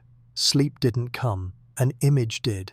The limb, a knife of light, and something small and patient surfing it like a rider who knows the wave long before anyone on the beach does. When the alarm finally crawled across my phone, I knew how the next step had to change. We would stop asking what they wanted with Mars and start asking what Mars and our watching of Mars had already taught them about us. Somewhere out there, 3i Atlas kept sliding toward the sun. The swarm kept learning how close it could fly to other people's mirrors without leaving fingerprints. Down here in the hush after the first blink, I realized the one promise we had kept. We let the mirror speak, and we did not shout into it. Now we would see whether the mirror answered back, or whether silence was the message it had always intended to send. T48 hours to perihelion, I pull everyone into the loop: ground, space, and the middle layers that sign power budgets. 3i Atlas is accelerating like a rumor. The swarmlet echoes are fainter but still on the inbound track, and dust will erase our chance the moment jets open. I stack the constellation: Goldstone on radar, Webb on sublimation lines, Hubble for morphology, Paranal for polarization, La Palma for light curves, TGO and Maven for Mars airglow, VLA for confirmation. Cadence breathes, short exposures for the coma's teeth, longer for the faint glints trailing the nucleus. We design a window and dare the sky to miss it. Someone asks if this is overkill. I answer that the universe rarely speaks twice, and when it does, it changes the subject. Heat curves don't negotiate. Sublimation ramps superlinearly with solar flux. The dust-to-gas ratio is drifting upward, choking the point spread functions we need most. Non-gravitational acceleration pulls the residuals off our ephemerides by milliseconds, and every correction eats the cadence we saved. Meanwhile, the human system lags, a night shift on its third week, analysts swapping chairs with medics, approvals stacked behind risk to flagship assets. Latency through Madrid adds 2 precious seconds to commands I want sent yesterday. I accept the friction like a mountaineer accepts thin air, resentfully, gratefully, alive. We spot a gift in the geometry, a background K-giant the comet will occult for a heartbeat, its starlight turning into a razor to shave structure from the coma. If the glints trailing the nucleus are simple caustics, refraction will smear them the same way across apertures. If they're surfaces, panels, skins, anything flat and intentional, polarization phase and path delay might break ranks. To catch it, we must slew Paranal and La Palma off their planned targets, crash time on a small array in Chile, and choreograph a laser-quiet bubble over the band we need most. Beauty and mutiny arrive in the same envelope. Mars sits in the same canvas, unhelpfully convenient. TGO has a limb scan of nitric oxide scheduled. Maven's Astronomy team fought hard for their perigee slice, and both passes overlap my occultation gambit like military exercises crossing a marathon. If I divert them, a week of carefully constructed comparative chemistry disappears. If I don't, we trade the best chance to test the glints for a dataset we can repeat later. I stand at the glass wall, red planet hanging fat in the evening like an omen, and decide I can live with angrier emails more than with lost physics. I move the chess pieces. Halfway through the first pass, the downlink hiccups. A comb of teeth riffled across our S-band like someone practicing a scale below hearing. The polarization monitor twitches at the same instant, a fractional percent that isn't noise by any definition we respect. We tear into the stack, local oscillator spur, ADC clipping, a badly behaved compressor in the telemetry chain. Engineers aim for mundane demons first because they're real. We burn 20 minutes proving we didn't invent the signal, build a tiny scaffold of confidence, and then watch it vanish into the ordinary hiss. It leaves the taste of a word you can't remember and a certainty you spoke it. We start to cannibalize our day. A lunar relay gets its housekeeping throttled. A deep space probe surrenders 20 minutes of DSN time. It will hate us for later. I ask for dark frame bursts on the wide field polarimeter, pushing red noise toward the cliff for a shot at phase coherence. Someone calls it reckless over a hot mic. I call it proportional to the sky. I've learned that triage is a verb and not a sin. You move blood where the brain needs it and apologize to the limbs later. The board signs the waiver. The room remembers to breathe. Politics arrives like weather you can't model. A discreet message pings my secure line, advising restraint in external notes. Avoid the word swarm, prefer multiplicity of reflections. Don't imply agency. Don't spook markets. Don't fuel conspiracies. Don't give opportunists the match they want. I type 3 different replies and delete them all. I could be wrong. We could be seeing the universe's ordinary tricks dressed in flattering light. Still, language is a vector field. Tilt it wrong and you steer outcomes. I promise myself to speak precisely and accept that precision can still blow up reputations. The corridor opens on paper and closes in the atmosphere. High cirrus crawls over Paranal, softening stars into harmless smear. A thermal gust bumps La Palma's guiding just enough to make the control room swear in 3 languages. I pivot to a southern backup at Cerro Tololo, bribe the schedule with our last favor, and watch the seeing monitor fall and rise like a heartbeat. The comet climbs, the star crawls toward the blade. We tighten exposures, shrink overhead, and pre-clear the RF quiet hour across 3 continents. Even the coffee goes silent. Final sequence. Go, no go, walks the loop like a prayer bead. Time tags align. The cadence looks almost musical on the whiteboard, nested exposures stepping down into the dark. We silence every non-essential process, freeze the press queue, and run laser avoid tables against a dozen satellites that could spoil a frame with one thoughtless glint. The occultation path threads the field at a mean angle that terrifies navigators and excites poets. I catch my reflection in the glass, eyes too bright, jaw too tight, the look of someone betting their office on a few millimagnitudes, and a hunch. The frame stack lands in a rough, beautiful rush. Three glints ride the limb of the coma like minnows in a bright stream, then click into alignment across independent apertures within milliseconds. Phase relationships snap into a pattern we didn't predict, a neat triad whispering angles that don't belong to dust. Caustic or code becomes more than a clever question. It becomes a plan for tomorrow and a fight for the rest of my career. The room is a held breath. I say very quietly, mark this. We either got lucky beyond reason or the universe just lifted a corner of the curtain. We sprint through sanity checks. Differential image motion compensators can counterfeit alignment, so we rip the algorithm out and rerun raw. The triad stays. We rotate the stack 90 degrees and feed it a blind solver. The angles survive. Webb's spectrum lands late, CO2 domineering, a little HCN, faint C2, nothing screams engine, nothing whispers biology. I stare at phase plots until blue bleeds from the axes. The triad's phase offset refuses to wash out with wavelength. If the glints were random speckle, they'd slide with color. Instead, they hold geometry like a chord. Out in the control room, someone laughs too loudly. I realize I've stopped breathing and inhale. Goldstone sneaks a whisper through the dust. The radar cross-section is soberingly small, consistent with a lumpy nucleus and far too little surface strength for heroics. But orbit fitting with the new non-gravitational term shaves a sliver off our Mars miss distance, not enough to menace, enough to gnaw. The swarmlets ride the same solution, their uncertainties blossoming like frost flowers as solar pressure climbs. If they are ice skins, they'll shed. If they are plates, they'll precess. If they are craft, they'll decide. I don't know which verb terrifies me most. On the Mars side, the correlations turn from suggestive to rude. Maven's suprathermal electrons tickle at the exact minute our polarization twitched, the bow shock puffing as if a breeze from nowhere had licked it. TGO's limb scan, saved by a gilt-bent controller, shows nitric oxide flirting with a minor inversion, nobody's textbook invited. It could be coincidence. It could be solar weather. It could be a fleet of speculations with no passports desperately trying to cross into policy. I send a private note to both PIs. Lock your clocks, harden your pipelines, trust your instruments. I walk the empty hallway because walls don't forward messages. Behind one door, the press office polishes gentle nouns to replace the sharp ones we use in engineering. Above my pay grade, someone debates whether traders should hear the word anomaly before or after the closing bell.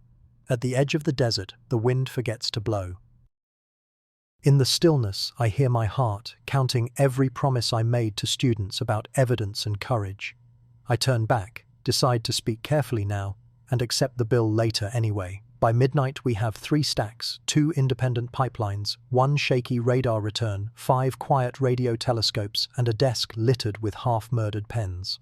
My deputy argues for a limited alert to partner observatories, just enough to widen the net without setting fire to the grass. I counter with a tighter ring and more control. He asks what control looks like when the sky refuses it. I answer with schedules and contingencies because that's what I can hold in my hands. We write a plan that reads like a dare. Near sunrise, the coma brightens by a fraction not worth the adjectives spilling from the ops chat. The occulted star is long past, but the glints persist at a lower contrast, flicker steady, as though a wind you cannot see is feeling for the keyhole of some invisible lock.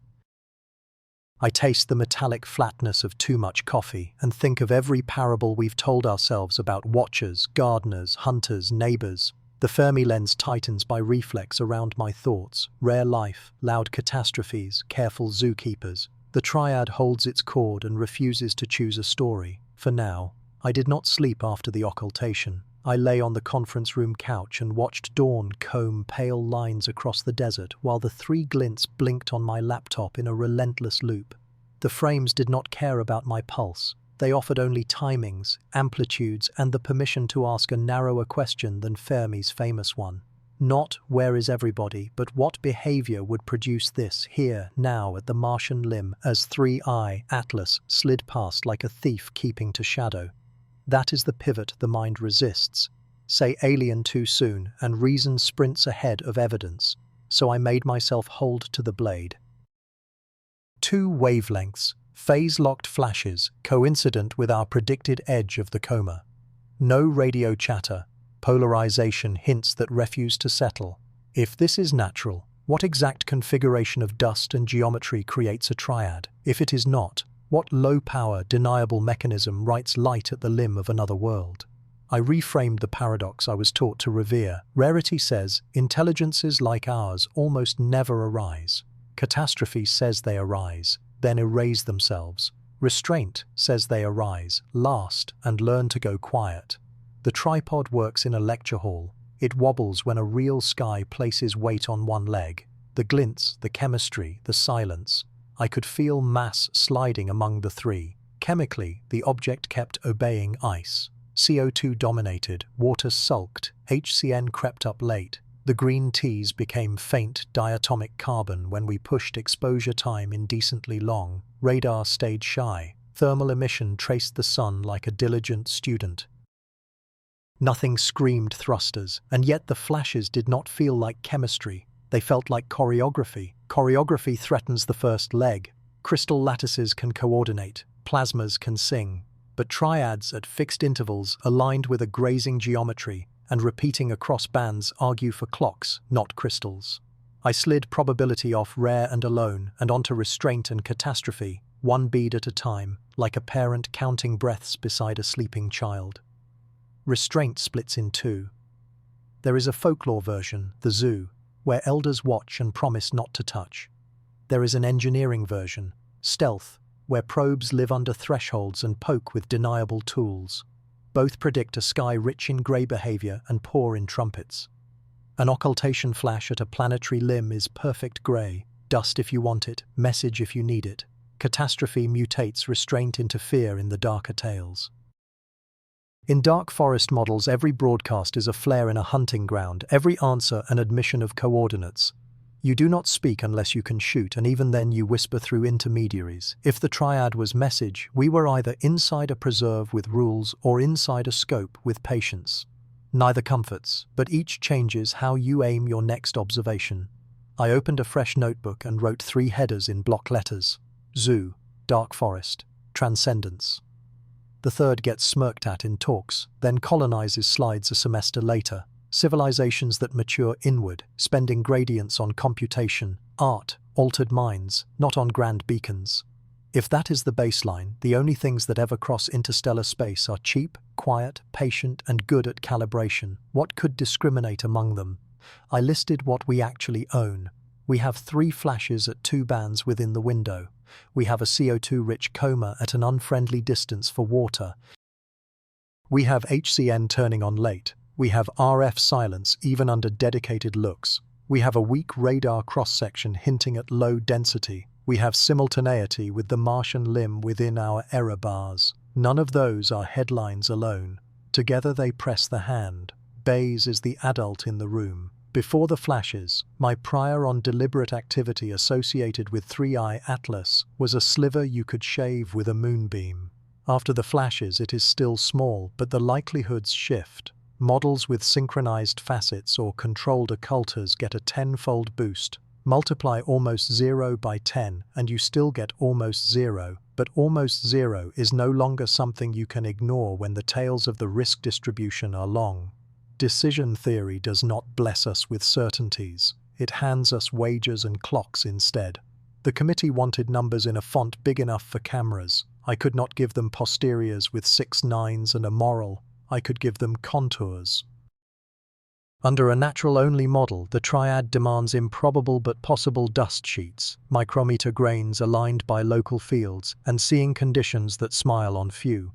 Under a stealth model, the triad is cheap, 3 specular facets rotating with phase discipline, emitting nothing except what our own sunlight forces them to shed. Under fear-dominated models, you do not signal at all. You shape what our instruments already provide and treat our star as your lighthouse. That last reading would explain the silence on RF, the thrift in power, and the theater of choosing Mars as the stage. Calibration bothered me more than message. Calibration is what engineers do before they touch a live system. If someone was calibrating against us, then they had either just arrived or had decided the next move mattered. That thought put a cold metal taste under my tongue. Policy cannot wait for pretty papers. The cost functions differ. If it is natural and we cry wolf, we burn trust and budgets. If it is a cautious observer and we thrash loudly, we expose our blind spots and thresholds. If it is a hunter and we do nothing, we stay soft. No choice set is clean. You choose under regret, and you document the reasons because later you may need to forgive yourself with evidence. So I argued for wartime humility without wartime noise. Keep conclusions tight. Escalate preparations as exercises. Design tests that drive the posterior one way or the other without announcing our priors to the sky. In the first hour, we drafted 3. Multiband polarimetry with synchronized shutters to hunt for non-Lambertian flash trains at the next geometry. A coordinated quiet hour across transmitters and radio observatories to see whether our silence correlates with theirs. A narrow-band optical search for repeatable glints at harmonics of the first event timed to the same grazing limb. Bayes also demands stopping rules. We wrote down what would make us stand down. If triads vanish under deeper cadence, if the polarization curves match lab soot, if Mars stays boring, we swallow our excitement and publish a careful, contrite correction to ourselves. We wrote too what would make us move. If flashes repeat with phase tied to our imposed radio silence, if colors track our filters, if the limb coughs when we do, then we escalate the tests and hand the findings to people whose job is to think in ranges we try never to enter. There is a part of me that wants to explain uncertainty to the world as if it were weather, how it smells before it rains, how you learn to walk in it without pretending the sky is clear. Instead, we wrote a memo with plain language and hard verbs, wrapped it in distribution limits, and sent it to the agencies that would have to act if the horizon ever darkened. I stepped into the parking lot while signatures crawled up the shared document. The dish farm beyond the ridge looked like a handful of coins spilled in dry grass. My phone buzzed with engineers asking for windows, with the Mars desk offering slots, with a text from my sister that read simply, "I saw your face on TV. Eat." The ordinary tenderness of it struck harder than any plot our models could spin. Back inside, we pulled the glints apart again. An optics prodigy spotted a weak wavelength dependence in the middle flash not present in the others. It could be noise. It could be a facet with different frost. It could be a filter misbehaving under load. We filed it under maybe and told the ELT which band to favor when the geometry returned. The phrase "the Fermi lens" arrived while I paced at the whiteboard. Fermi asked the unanswerable. The lens asks the useful. You do not demand the census of galactic minds. You ask which behaviors are consistent with synchronized glints at a planetary limb, coincident with a dusty interstellar object showing odd chemistry and radio silence. You ask how those behaviors would differ if driven by dust, by stealth, or by fear. You design observations that would make those differences larger than the noise. Put that way, the paradox stops being a hole and becomes a laboratory. You grind a lens and pass the sky through it. The image is smaller and grainier, but it is one you can hold with both hands and hand to others without apologizing for the heat of your hope. Then the hour thickened with logistics. Legal wanted phrases that closed doors. Public affairs wanted phrases that opened them gently. Security wanted to know when our drill would look like a drill and when it would look like a war. The Mars desk wanted to know how close to the limb we needed and how to keep atmospheric waves from faking our signal. I wanted coffee and the quiet of nights on a mountain when the only decision is whether to nudge the slit a finger width. Defense called about a tabletop exercise already on the calendar. The hostile vessel drill, annual, routine, invitations already sent to half the names on our memo. It was either coincidence tidy enough to frame or the universe tipping a hand. Either way, it was a stage. I said yes before anyone else found breath. Agreeing to run our questions through a war game is not the same as believing in war. It is a way to borrow gravity from institutions that practice moving fast without falling over. Red teams will think like hunters. Blue teams will think like frightened primates. White cells will keep score and throttle attention. What we learn will feed the lens, not the drums. I printed the latest polarization fits and slid them into a folder. The curves wore their noise like thumbprints. In those modest arcs I could read two futures. In one, we were embarrassed and grateful that dust had fooled us again. In the other, the same arcs became the first honest sketch of a mind so patient it lets planets draw the letters of its name. On my way out, I paused at the wall of screens. The heliospheric imager showed a thin exhalation from the sun. A European caption asked for raw frames. The world was awake and ordinary. Our window was still open. We had time to be careful. So I made one last choice before committees claimed the day. Through the next occultation window we would transmit nothing new and nothing loud, no beacons, no playful pings. We would watch in silence with clocks disciplined and shutters aligned, and we would let the swarm decide whether our quiet moved its hand. Fermi asked, "Where is everybody?" The lens asks, "What would somebody do if being almost nobody were the price of seeing us?" I do not know which answer the sky will give. I know only that the question finally fits inside my hands, and that is enough to keep me working. I sent the memo. I texted my sister a photo of a protein bar as proof of virtue. I booked the conference line for the war game and typed hostile vessel drill into a calendar slot that made my chest feel both heavy and hollow. Then I closed my laptop on the still frame of the second glint, a tiny tooth of light at the edge of a red world, and I allowed myself one private breath to imagine that somewhere, someone had just imagined me. I locked the door behind me, felt the building hum, an animal waiting for its next breath. The doors sealed behind me with a bassy clunk that I felt in my sternum more than I heard, and the wargame floor came alive. Badges flashed blue-green as people tapped in. Red team clustered beneath the west wall, blue fanned out around the instrument map. White cell held the dais like chess arbiters about to spring a trap they themselves hadn't studied enough. Air recirc hummed with a faint metallic rasp. The big screens were muted, a ritual quiet before we let the room speak. On the main pane, the Mars limb glowed like a cut nail, and just off it, the three glints of our uninvited triad hung motionless in the frozen capture, their ellipses sketched in translucent chalk. It was theatre, and it wasn't. If the triad meant anything other than dust and angles, the next hour would teach us how we sounded when something listened.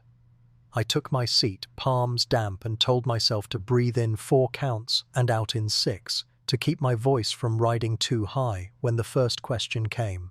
White cell went first, immaculate and bland. "This is an exercise. This is only an exercise," the moderator said, and the room's lips twitched because we all knew how often exercises end up wearing the wrong skin. Rules of engagement. No radiating in narrowband without a quorum. No active range finding with coherent light. No transmissions on known deep space beacons. We would simulate probes with pre-computed pulse trains and chart blues responses. I raised a hand. One addition, a quiet hour inside the exercise window, passive only, give the sky a chance to speak in its own cadence. The defense liaison, shoulders squared like a drawn bow, turned toward me with a puzzled squint. "We need ranging," he said. "A single microjoule Lidar tick isn't a declaration of war." "It's still knocking," I answered. "If they're measuring our doorframe, they'll want to know how we knock." A ripple of chairbacks creaked. White cells scribbled, eyes flicking between us. "Compromise," the moderator said. "Passive first 10 minutes, then a vote." Red team's first inject landed with almost theatrical restraint. On the Mars limb, a faint ladder of glints, 5 beats apart, just low enough to fall beneath our default filter, just high enough to tease the part of the brain that hunts pattern in rain. Red narrated their craft. They had taken our instrument chain from Chapter 6's calibration and spoofed a polarimetric signature that leaned into the twilight scatter off thin dust. "Minimal power," Red's lead said, grinning. "Think exhalation more than engine." Blue mapped the path back through our pipeline, how a decentered coma plus rolling shutter plus seeing jitter could create a morse we'd swear wasn't ours. Watching the chain traced backward, I felt the same discomfort you feel when you realize you've been nodding to a stranger who was waving to someone behind you. "Lesson," I said into my mic, "for the transcript if not my team. You can imitate dust with almost no thrust if the observer wants dust." The defense liaison leaned forward. "Or you can use dust to hide thrust." We were talking about the same hinge in different verbs. The room heard both. The second inject didn't come from red. It came from the world beyond our walls. The amateur network's feed, low latency, high drama, pinned a sudden brightening near the limb, a few seconds of smear, and a caption, "What the hell is that?" The post's engagement counter ticked like a Geiger. Our comms officer swore under her breath and pulled up the scheduled statement we'd drafted for someday not today. Do we delay, risking rumor metastasis, or do we speak and risk turning rumor to reverberation? We wrote a sentence we'd practiced and never liked. We are observing expected variations in scattered light from Mars's upper atmosphere. No new hazard to the public is indicated. It was accurate, incomplete, and a dare. The officer hovered over send. "Remember," I said, "calm isn't the same as silence." She snorted, not unkindly. "You'd love a monastery," she said, and pushed it out. The defense liaison's phone buzzed and he didn't look because he'd learned. We unfurled the tabletop decision tree like a map of a country we'd never visited because the borders shift when you look away. Branch A. Ping with low-power Lidar and gather instantaneous range rates on the triad plus whatever else lifted out of the noise. Scientific gain immediate, strategic risk moderate, ethical cost ambiguous until you need to explain to a planet that you were the first one to speak. Branch B. Passive only. Scientific gain slower, strategic risk low if the other party prefers quiet, ethical posture, conservative, frustrating, adult. Branch C. Deceptive silence. Appear noisier than we are in all the wrong places and quieter in the right ones. Choreograph shutters, stagger exposure sequences, move our listening windows off the obvious beats. The Bayes Gates sat in a corner of the whiteboard like a cat who knows you're pretending to ignore it. What evidence in the next 30 minutes would actually move our posteriors on A, B, or C? Not glowing anecdotes, I said. A shift in a credible prior about intent. If any of you says hostile intent like it's a switch, the comms officer warned, I'm leaving to become a florist. Ops called a live alert so clean the hairs on my forearms stood. Unplanned microglints at the limb, 12 seconds apart, 3 runs. The room didn't murmur. It inhaled. White cell froze the exercise clock and told red to stand down. We left our fingers where they were, in the posture of make-believe, and listened for the part of the sky that had decided it wanted to play along. We threw every house test we had at the cadence. Shutter harmonics, close but not quite. Reaction wheel telemetries bleeding into timing. No, the wheel speeds were wrong. Thin cirrus in the mid-IR surrogate. The pattern held across bands in a way clouds don't unless you name the cloud and apologize. The defense liaison's knuckles whitened on the rail. If that's a range gate, he said softly, almost to himself, it's beautiful. I heard what he didn't say. Beautiful is a word we use when terror looks like competence we wish were ours. I wrote the times down in pencil, not because pencil is more serious, but because graphite humbles. I stepped out into the corridor with him because the air in the room had become a substance and I needed something thinner to breathe. Fluorescents hummed their indifferent hymn. He looked younger out here, off the dais, like a man who'd been warned the horizon he trained for runs through a living city. If this is calibration, he said, no edge, just thought.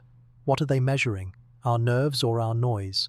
I said the line that had been sitting in my mouth all morning like a coin I couldn't spend. Maybe both, maybe neither, maybe with a secondary target and the primary is Mars. His jaw flexed.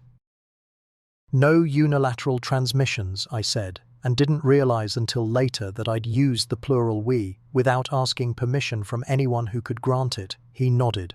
No unilateral transmissions, he repeated, and the fluorescent hum marked the pact. The next inject, when White restarted the clock, came with Red's apology embedded.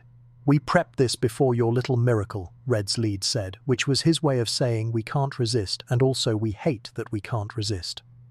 On the displays a flare surged, a simulated power spike, a blinding smear that would fry a CCD if it were real, and we were unlucky. Blue didn't reach for jam. We don't jam the sky if we can avoid it. We danced the apertures instead, a choreography we'd practiced for solar flares and test ranges, a sequence of slits and stops that let us see past a glare without telling the glare we'd seen anything at all. The flare subsided in the sim and the room laughed, not because it was funny, but because bodies need to discharge what they store. White forced the vote like they should, time-boxed, with a clock you could feel. There would be no perfect consensus, only a decision you could defend in the slow-motion disaster of minutes. Red wanted A with caveats. Blue split between B and C. The defense liaison surprised me. C, he said. If anything in that sky wants to know how we sing, let them hear a choir with no soloists. C, I said, and didn't look at my team until after my voice had stopped sounding like someone else's at a microphone. We chose deceptive silence, synchronized shutters, multi-band polarimetry in non-obvious windows, a public cadence that looked random and private windows set like traps you hope won't catch teeth. White logged the outcome. We quarantined the live data as if we could protect it from rumor by putting it in a colder room. The amateurs would keep speaking in heat. That was fine. Heat is a kind of truth too, and there are truths you only hear when someone is excited. The after-action notes began while the room still carried the smell of too many bodies sharing 1 hour. We listed what worked, what didn't, who spoke too soon, who didn't speak soon enough. We wrote stop rules for ourselves because the line between discipline and inertia is thin when you're tired, and your brain equates loudness with momentum. The wall clock ticked like a polite cough. On the far spectrum pane, just past the band we agreed not to risk, a faint off-band flicker blinked twice, too close together to be coincidence and too far apart to be noise, and then it stopped like a hand removed from a pulse. Nobody saw it in real time, but me. I didn't say a word. I watched the cursor scroll, watched the trace flatten as if someone had smoothed a sheet on a bed where no one is supposed to have slept. The room exhaled. I didn't. I carried the flicker like a secret through the debrief, through the obligatory jokes, through the clause in the comms officer's voice when she said the florist shop was looking better every minute. When I finally looked back at the pane, the pixels had cooled into anonymity as if the off-band had dreamed me. If the flicker waits for us to breathe, the window just opened, and it won't stay open long. The window is small enough to feel like a dare. Mars edges east by a whisper, the sun's glare thins, and for a handful of minutes the geometry snaps into place like a lock accepting the right key. I watch the mission clock and try not to blink with it. For 2 days we've practiced deceptive silence, publishing only the boring parts of ourselves while saving the hungry parts for now. Beyond the planet, 3i Atlas falls sunward and the swarm trails like filings clinging to a magnetized blade. If we're going to hear anything that isn't meant for us, it will be now, when the angles forget to lie. On my mark we roll splits, Seymour says over intercom, voice shaved flat by discipline. No harmonics in the public cadence. Copy, I answer, and my voice sounds older than I remember. We braid the instruments into one nervous organism. Optical images shift to short exposures with a staggered shutter rhythm. The near IR array chills within a hair of the sweet spot. The polarimeter begins its slow, insolent spin. I feather the photometer's nanosecond gate, crowding an alias into our public stream. If anyone scrapes us, they'll see a clumsy heartbeat, not the real one. I watch the alignment overlay crawl toward unity and feel the old flight controller part of me wake up. Margin, then maneuver. Optics green, Seymour says. Polarimetry green, a beat. IR cooling, still hunting. Loosen the threshold half a Kelvin, I say. We won't get a second chance. Hunts will print noise. Noise we can model. Lack we can't, I say.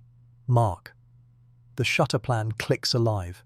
The first frames are ordinary. Mars's limb bleeding into scattered light, heliospheric dust warming like fog, a field of indifferent stars. Then the polarimeter's phase angle crosses a thin theoretical line, and the curves kink as if remembering an appointment. I can almost feel the instruments listening back.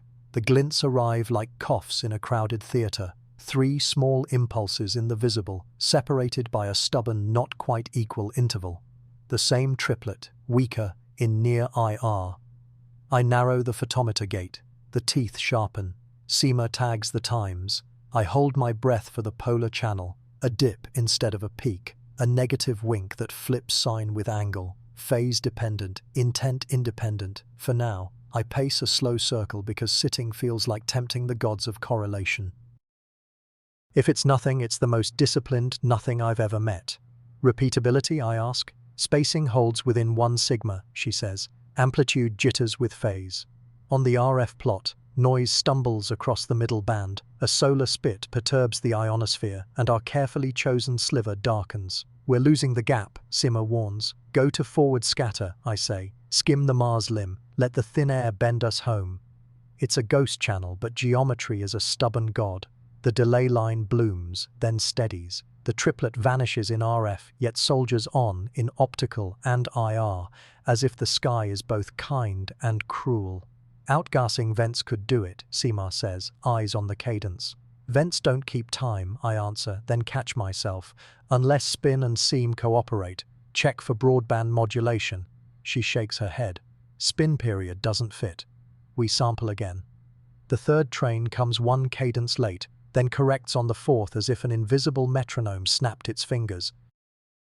The hair along my arms stands. Some coincidences carry the faint taste of language. You don't trust it, but you notice it. Log the phase offset, I say. Don't name it.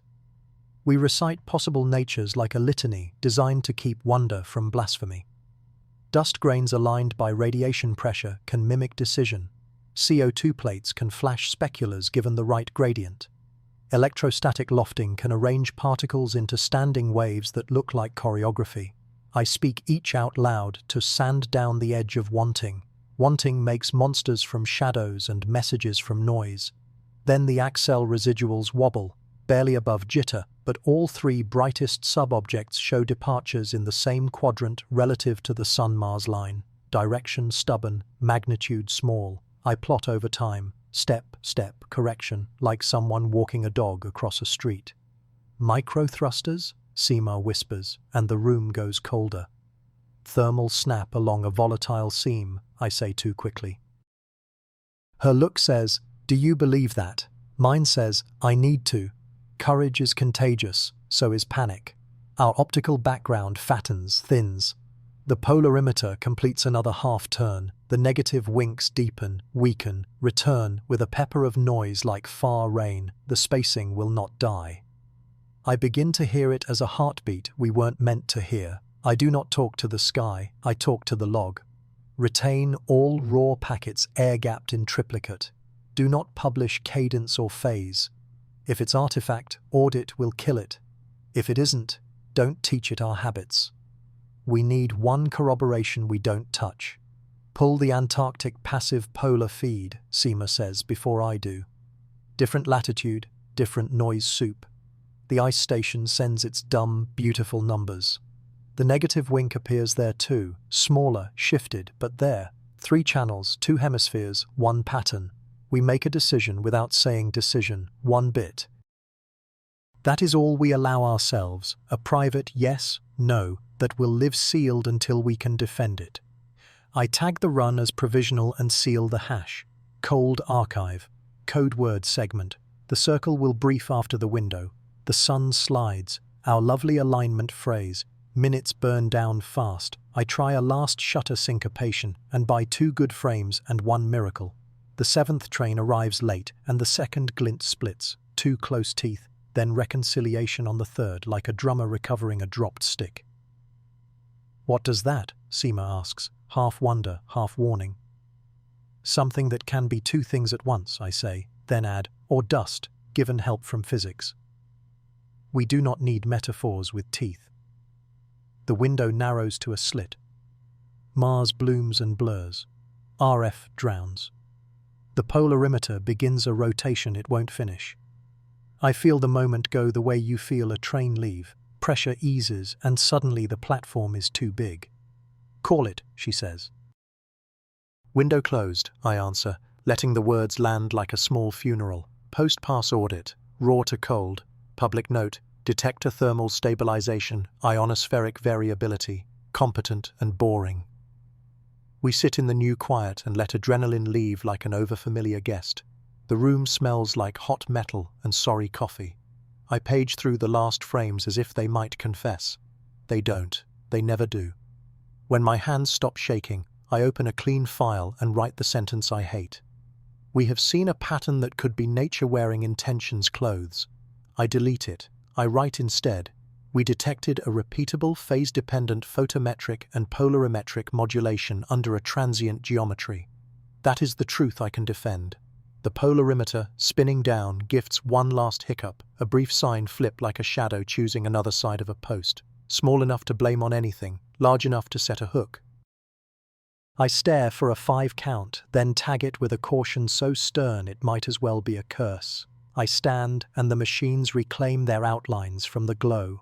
On the wall, Mars shows a pale line where dawn will be. For a breath I imagine the swarm dragging a net through sunlight, sifting photons for whatever they came to find. Maybe the heartbeat is just thermal tick. Maybe it's the softest way to say hello. Either way, the next window opens nearer the sun, where light is harder, noise louder, and our borrowed courage thinner. I take the long way out. Down the corridor, the late shift laughs too brightly at something unimportant. My daughter texted me earlier, a picture of a crooked paper heart cut left-handed. I didn't answer because my fingers were busy hiding a question from the sky. I type now. Beautiful. Save it for me. I almost add, if the world keeps its shape. I don't. At the fire door, Seema catches up. What do we call it? A window, I say. Nothing more, nothing less. And the bit? We keep it in our pocket, I say, for when someone asks why we looked and why we kept looking. She nods. Outside, the night is an honest cold. A plane threads a contrail through Orion. Somewhere far ahead, 3i Atlas falls toward a sun that doesn't care what names we give it, and the swarm keeps its own counsel. I count to 3 and feel my heart misbehave in a rhythm that makes a private kind of sense. When history asks what we knew tonight, my honest answer will be small. We knew a pattern that lived only where angles consented. It could be dust, it could be design, it could be the oldest trick, a coin on its edge pretending to be a law. We knew enough to be careful and not enough to be sure. The window opens. The window closes. Between those facts you listen, you refuse the comfort of story, and you hold the line where curiosity meets caution. That is the work. That is the vow. Tomorrow the geometry will change and the silence will be a different silence. We will take our one bit, our small yes, no, and we will wait for the next key to turn. Until then, we guard the data, guard our mouths, and guard our own wonder from harm. The Terminator skims Valles Marineris like a blade, and I stop breathing. Mars hardens into a surgical edge where light, dust, and angle finally cooperate, and my polarimetry panel stops sulking. The Stokes curve lifts, 1, 2, 3, exactly the cadence we saw near perihelion. Same triad, cleaner against a thin CO2 sky. I call the timestamp into the room's fan-heavy hush and stamp the frames as if notarizing a confession. I sweep the phase angle across the limb and let the code comb it tooth by tooth. There it is, a luster comb. Bright, dim, teeth drifting with incidence geometry, not with wind. Dust forward scatter should smear. This sharpens when the Terminator slides, as if something out there is using the edge like a straight edge and the sky like vellum. Control test. 10 degrees off limb into blank sky and the comb collapses. Back to the limb and it rebuilds, gorgeous and unnerving. I tag frames with every suspicion we own. Lens ghost masks, scintillation flags, the finicky ionospheric correction we borrowed from the radio team. Residuals shrink. The triad keeps breathing through the noise like a thing with lungs. Narrowband sweep, CO2 ticks like a metronome. HCN is a whisper that refuses to be a dream. Annika arrives with her sleeves inside out and comet hair. Tell me it's weather, she says, half prayer, half dare. I don't. I flatten the sky until only the limb remains and anything pacing it. 3 hot points detach, hesitate, rejoin, again, on a period that matches their collective spin, not Mars's rotation. If this were outgassing, I'd expect kick and jitter, trebuchet noise, chaos in miniature. Instead, I get a drummer counting the band in. How small are the pushes? She asks.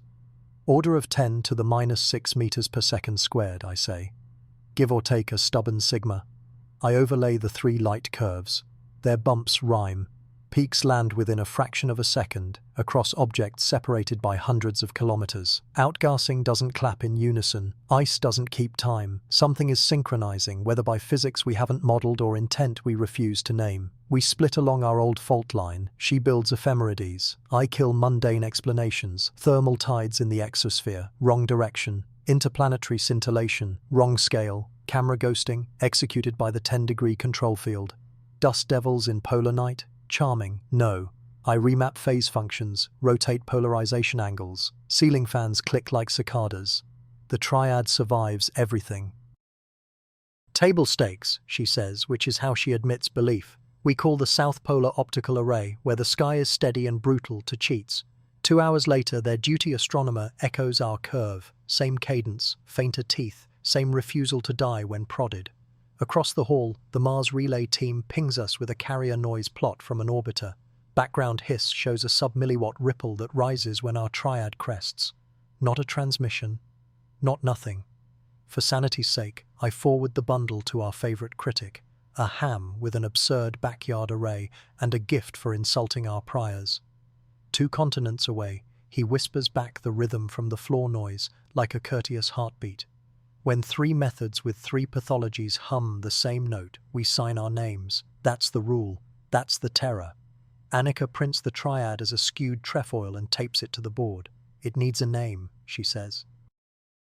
It needs a coffin, I say, but I write the definition anyway. Cadence parameters, polarization phase offsets, limb incidence corrections, and the timing hacks we use to keep hostile clocks honest. We hash it, notarize it with the observatory's time authority, and lock a preprint we will not submit yet. Some things should age like bombs. Before sunrise, the director calls a war room. Screens and priors ring the table. The ethicist arrives with 2 mugs and a migraine. The first question smiles without warmth. Publish the signature to recruit every backyard scope on Earth, or keep it quiet because pattern is language and language teaches. If something is listening, a global blast of our triad is a classroom bell. I want eyes, messy data, redundant systems, the relief of being wrong in public if we're wrong at all. But I can't unknow the other math. If the swarm is resonant with our schedule, publishing gifts a predictive tool. We'd give away the beat and become metronomes anyone can exploit, up there or down here. The table divides into weary, principled halves. Planetary Defense warns that public cadence calls could spark vigilante tracking, swarms of drones and lawsuits. The ethicist points at a sentence and says, "Who do you think you're teaching? We injure everyone equally." A bland notice goes out, heightened interest in polarimetric phenomena at the Martian limb. Please send raw photometry, no processed cadence products. The full signature moves under chain of custody into a locked consortium with a short embargo and a ledger of dissent. The ethicist writes the footnote that will nail us to the door if this goes badly. Minimize leakage, maximize verification. Honesty as a kind of prayer. Clouds roll over the mountain and force a lunch break. I chew a granola bar that tastes like clean sawdust and watch Mars breathe in simulation. A thin gleam travels the limb like a bow on a string. In my mind, the swarm treats the planet as calibration hardware, a controllable edge, repeatable geometry, clean boundary conditions. They don't need us to see it. They need Mars to measure themselves.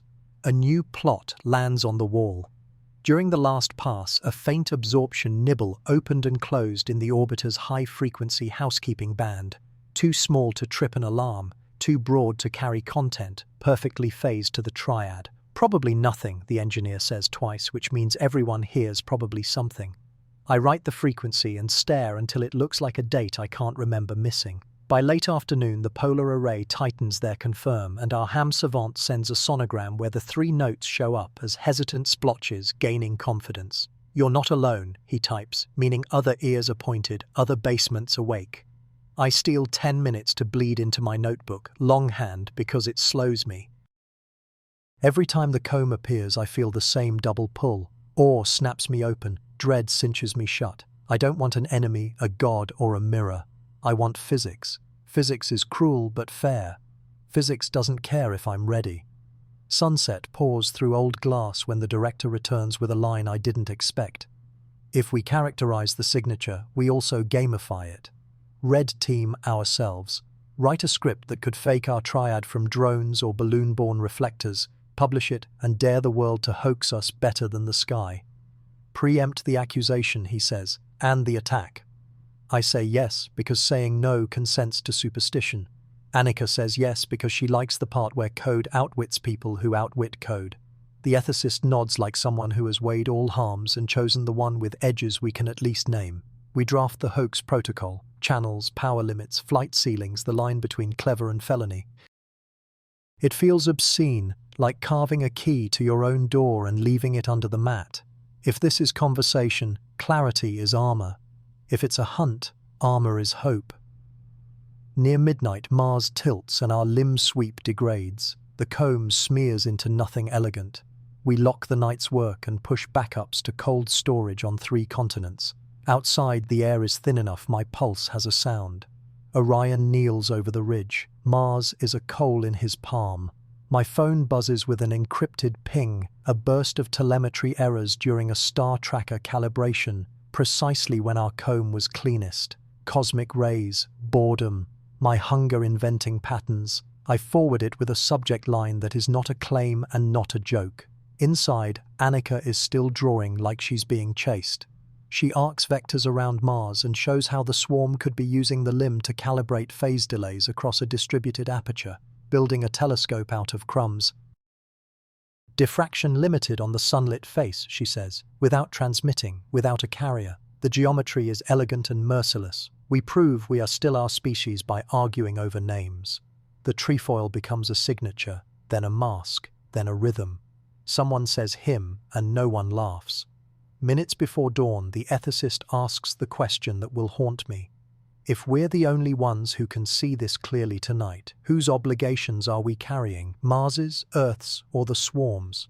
Responsibility should be conserved like momentum. It feels more like charge. It builds where you stand. When light returns, we run one last clean sweep. The comb is there, faint now, retreating with the angle. I annotate until the numbers double and blur, finalize the minimal disclosure packet, and feed the full signature to the vault. I sign with a hand that trembles enough to make the pen honest. Walking back, the mountain smells of cold stone and old rain. I think of synchronization as kindness or threat, of mirrors that don't flatter but measure, of all the ways a swarm could be flock, hive, net, choir, trap. My log stays plain because plain language survives tribunals. The swarm's signature coheres against the Martian limb. The triad recurs across instruments and sites, phases with a faint radio nibble, and aligns with minute, non-gravitational accelerations among 3 principal objects. Natural models fail gracefully, intent remains unproven. We issued a narrow call for raw data and sealed the defining mask under chain of custody. Next window in 21 hours. Stakes increasing, margins thin. I set the pen down and listen to the building settle. The last sentence writes itself, steady as a breath I don't yet trust. The signal is clearer and the cost of a single wrong move cannot be calculated. They warned me that once you say the word motive out loud, you stop being a neutral observer. Tonight I say it anyway. The trefoil beside Mars wasn't a processing ghost. Cross-site pipelines matched its cadence to micro-oscillations I flagged in the housekeeping band 3 weeks ago. 3 beats, then quiet. 3 again, phase-locked to 3I, Atlas, as if something in the swarm was breathing with the interstellar visitor. If that's chemistry, it's chemistry with opinions. We boiled the noise until only stubborn facts remained. First, phase synchrony. The trefoil's lobes rotated with Atlas's perihelion clock. Second, triad cadence. Spectral power spiked on thirds. Third, nibbled troughs in the housekeeping band when nothing scheduled should subtract anything. Each might be innocent. Together they drew a shape that felt deliberate against the Martian limb. Annika dimmed the wall until only a grayscale Mars remained, its limb a taut bowstring. The trefoil rode that curve like it wanted to be measured. Edge lovers, she said. Whatever they are, they like boundaries. We did the one thing that keeps you honest when your heart wants a story. We made a behavior file. Polarimetry from the South Array, mid-IR from the High Desert Network, RF baselines from the quiet zone, centroid jitter into micro-axel estimates, all time-stamped to UTC. We normalized sightlines and weighted seeing and drift. The profile said the swarm favors grazing angles at planetary margins and repeats when geometry tightens. Emission spikes line up with day-night flips, as if transitions matter more than steady states. The nibble backs off when our calibration tone is present and returns when the channel is clean. Activity grows when multiple observatories watch the same edge at once, as if the swarm wants coincident views. On the whiteboard, I drew 3 boxes. Box A, weird but natural, CO2-rich, dust-reactive, photochemistry, under oblique sunlight building a feedback oscillator.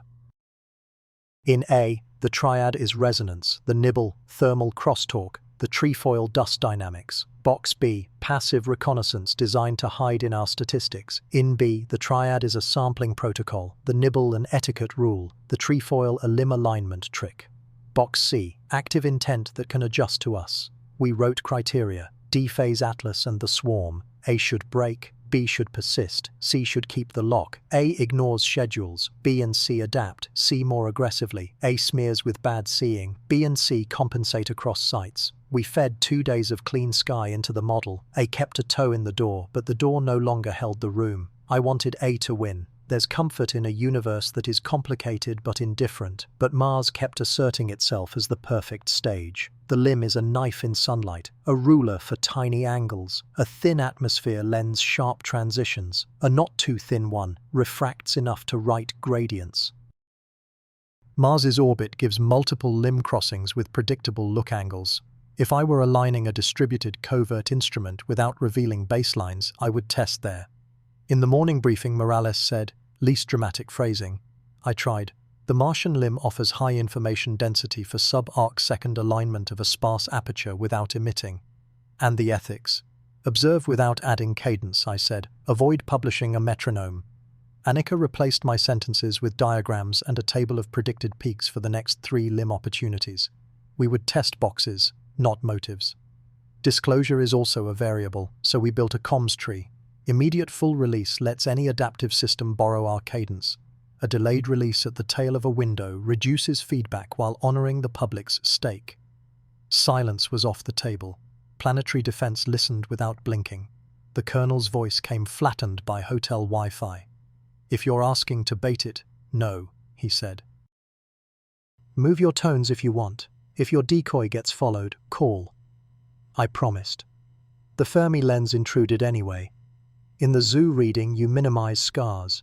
In the dark forest reading, you punish broadcasters. In the fieldwork reading, you enter quietly and sample at edges because edges carry structure without harm. What we saw near Mars matched fieldwork too well. If this is fieldwork, the triad is redundancy against our noise. The same pattern can wear a darker gloss. A triad becomes a probe for our metrology. The nibble reads like rehearsal to blind us. Edge alignment looks like practice for looking at Earth. Morales pressed his palms together. Assume kindness without naming it, he said. Assume danger without advertising it. At 2 in the morning, I am not a strategist. I'm the kid with a red flashlight. Edges taught me patience. Now, a planetary limb is both instrument and parable, and my job is to speak without adding ghosts. By dawn, we had a schedule. Shift our calibration tone by 21 seconds. Harmless for A, diagnostic for B versus C. If the nibble avoids the new slot, B gains weight. If the swarm keeps phase, C presses in. The south array would mirror our shift at lower amplitude. Morales left a folded sheet, rewriting the Fermi lens as a prisoner's dilemma that rewarded restraint. They might be testing whether we hype, he said. If we flinch into spectacle, we fail. If we massage truth to manage fear, we fail differently. Tell the story so people keep agency. The colonel wanted a call at any hint of a chase. Do both, Morales said. Alert authority, alert the public, but never publish a metronome. I crossed out the sentence colonizing my head. They're using Mars to practice looking at us. I replaced it with a duller, truer line. The geometry near Mars maximizes the information density of limb-crossing observations by unknown agents whose behavior is consistent with minimally invasive sampling. Evening returned. Instruments hummed. Annika cued the decoy cadence with her small rule-keeping smile. If it's smart dust, she said, nothing happens. If it's statisticians, they shrug. If it's engineers, they notice. If it's whatever comes after engineers, they already adjusted. And if the nibble follows, then we stop treating C like an embarrassment and we call. Outside, Atlas slid toward a place in its arc where the sun would make it louder. Mars pulsed like a drum. The countdown chimed. 20 minutes to first limb crossing, 45 to the second, 90 to the third. After that, the geometry loosens. Back at the console, slope grew where the plots had been flat. If the triad intended to meet us, it would meet us now. I gripped the desk. If this is calibration, show us grace. If this is warning, make it plain. The housekeeping band dipped at the new slot, as if a careful finger moved to avoid our tone. No one cheered. We watched the curve bend and waited for the second pass, because 1, kindness is an anecdote, and 2 are a suggestion. If the third followed, it would be a pattern. Between passes, Annika pushed the comms packet and turned back to me. Whatever this is, she said, it has manners, or better models of us than we have of it. Either way, I said, we're learning to listen without becoming an instrument. The second pass arrived and repeated the bend. The room exhaled.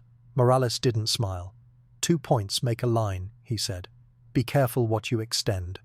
I drafted the public line while we waited for the third. The team has observed repeatable, non-gravitational modulation coincident with limb-crossing geometry near Mars. Behavior is consistent with minimally invasive sampling by unknown agents or emergent natural processes at edge transitions. Additional observations are required. The third pass came, and the nibble stepped aside again. 3 behaviors in rhythm with Atlas but independent of our schedule. I called the colonel. He said thank you and told me to sleep in the building. I walked outside and let the desert tell me a cooler story. If B is true, someone built a system that can watch without wounding. If C is true, someone is here with purpose and the discipline to keep it quiet. If A is true, nature draped intention on physics and made fools of us for thinking our categories matter. We met again and moved tokens on the board. Shift cadence or hold. Publish the limb schedule or blur it. Rotate polarization or keep the baseline. Every decision risked making us part of the experiment. We chose restraint that still produced learning. We chose to accept that what Atlas wants is a question we may never get to ask directly. What I can say is this: the swarm at the edge of Mars behaves like a system that values edges, redundancy, and courtesy. It may be fieldwork. It may be rehearsal. It may be the world teaching us how to speak about uncertainty. Whatever it is, it left us room to think. The clock resets now. The geometry will loosen. The window will close. We are not out of time yet, but time for once is telling us what it wants us to learn. The clock isn't a number anymore. It's a breath I can't finish. UTC slides toward the last clean Mars limb geometry, while the Deep Space Network loses a station at the wrong hour. We have 3 looks left before 3i Atlas drops behind glare and carries our questions into noise. 6 hours, 3 passes. 1 glass razor chance to learn without teaching. I stand under the wall of clocks and try to hear my own voice. It sounds like a broadcast from under ice.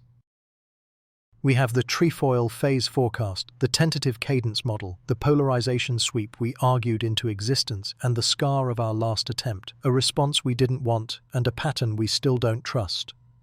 Morales calls us to the horseshoe. Annika brings up the polarimetry, the way CO2 will flare as Atlas warms, the way Mars will backlight the limb. The colonel taps a capped pen. Legal keeps a finger on the statute like it's a pulse. We're not here to be brave, Morales says. We're here to be right. I lay out the only test that still separates Scenario B from Scenario C, without marching us into either. We don't raise amplitude. We don't repeat a metronome across stations. We avoid Earth limb. We confine to Mars. Stagger sites so there's no global rhythm. Rotate polarization in a slow, irregular sweep. If the swarm is just non-ballistic junk entrained by coma physics, it shouldn't care. If it's model-aware, it will compensate. The colonel stops the pen. Safeties. Hard abort if any nibble drifts into the night-side exclusion sector, I say. No sustained tones. Max dwell 30 seconds. Time jitter from a private entropy pool. If anything chases, we stop. He meets my eyes, then looks at Morales. If it chases, you call. Public Affairs clears her throat. What do we say out there? Nothing about cadence, I answer. No timetables. Acknowledge a Mars Limb photometric campaign with partners. Invite citizen images. Unsynchronized, wide windows, no appointment viewing. We do not announce passes. Legal underlines twice. Duty to warn. Warn of what? Morales asks. We don't have a hazard. We have a question with sharp edges. The DSN scheduler whispers. Goldstone down, Madrid marginal. Canberra is clean but shared. We can still get 3 passes if we don't blink. I hit record on a pocket memo. A red LED, an obstinate sun, solar wind climbs. Atlas brightens and peels a thin line of tail. On the Mars Limb, the trefoil flickers into phase and goes quiet, as if turning its face to hear. Morales nods. The colonel becomes a metronome of silence. I raise my hand like a conductor before instruments that don't share an orchestra, and we begin. Pass 1 is built to be ignorable. A whisper of calibration, jittered in time, polarization fixed, amplitude so low even our software calls it timid. The limb brightens by noise and settles. The trefoil keeps phase like a dancer on an invisible thread, no nibble shifts. Being tolerated feels stranger than being seen. Pass 2 carries the rotation sweep. We let the vector wander, never completing a circle. The trefoil does something that belongs to neither Mars nor Atlas. Out of phase with our sweep by a quarter beat, its bright spots slide and hold, shaving the edge of our motion without touching it. Compensation, Morales whispers. Acknowledgement, I say, and hate how much the word fits. Between passes, we publish the anodyne note. No times, no promises, just an invitation for unsynchronized skies. The portal surges anyway.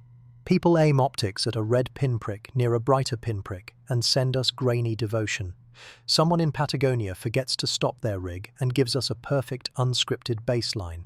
Pass 3 is the edge we won by inches, same amplitude, short dwell. The sweep pauses once, either a human hand or a system keeping itself honest. The trefoil does not echo it, the trefoil fades. Not off, just down. A dimming that tracks not our sweep, not our jitter, not any knob in the room, but another measure entirely, global attention. As the portal spikes with live eyes, the limb recedes into restraint. When traffic falls, brightness returns like breath. We run a blind cross-check against an extern. I call the colonel. He counts 5 beats and says, "Thank you," as if I proved a possibility he was pretending not to need. Morales escrows the raw and sends a copy where subpoenas go to pray. We stop like a held note resolving to silence. The room loosens. Annika leans her forehead to the glass and leaves a meteor of breath. Citizen uploads continue. An amateur in Japan bumps his mount at Phobos ingress and discovers the one angle our models forgot. We comb the passes and find a personality that values edges, penalizes redundancy, refuses synchronized attention. It interprets broomstrokes of light we thought beneath notice. It knows our habits now, or it knows what we do when we're trying very hard to be good. Legal returns with a list of words we must not say. Public Affairs returns with a shorter list that might let people sleep. The colonel, oddly tender, brings coffee. I don't drink it. I don't want the moment to become ritual. I go back to the clocks. The geometry is slipping. In a few hours, the clean questions will smudge. The room is lighter, a room after an argument that didn't break anything. I watch the thin face of Mars and think of doorways. Something held the door. Not a welcome, not a refusal, just a hand against a hinge to keep it from slamming when the house is full of sleeping children. I don't know how to quantify that, and if I did, I'd hide the units.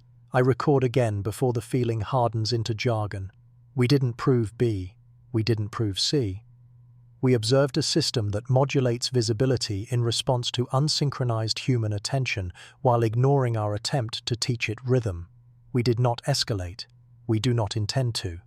If a future arrives in which escalation becomes a habit, play this back to the people who think habits are the point. A vibration announces an elevator, no one called. The colonel angles himself between us and the door. It's only a janitor with a cart and a radio that sings the wrong song in the right key. We laugh, quiet, guilty, human.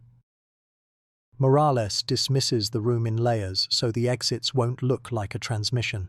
Annika stays. We stand in the last light from the last pass and name the soft victories. The entropy pool held, the jitter never stuttered, kids found Mars through cloud, the amateur in Japan bumped the mount at the right moment. None of it belongs in a paper, all of it belongs in the story. I write the last paragraph of the public note, and Morales reads over my shoulder. We tell the world what we saw without telling it when to look. We thank them for the eyes we didn't schedule.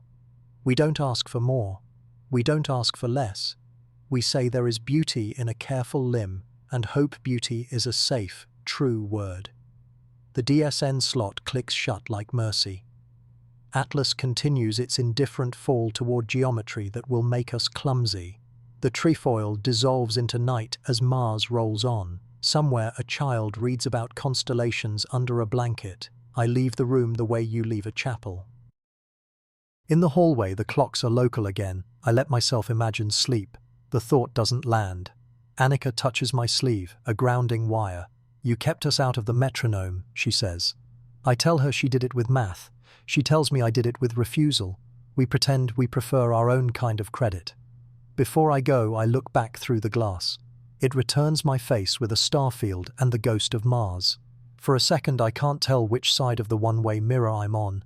I think of the old question, the old silence, and the way the silence changed today without making a sound.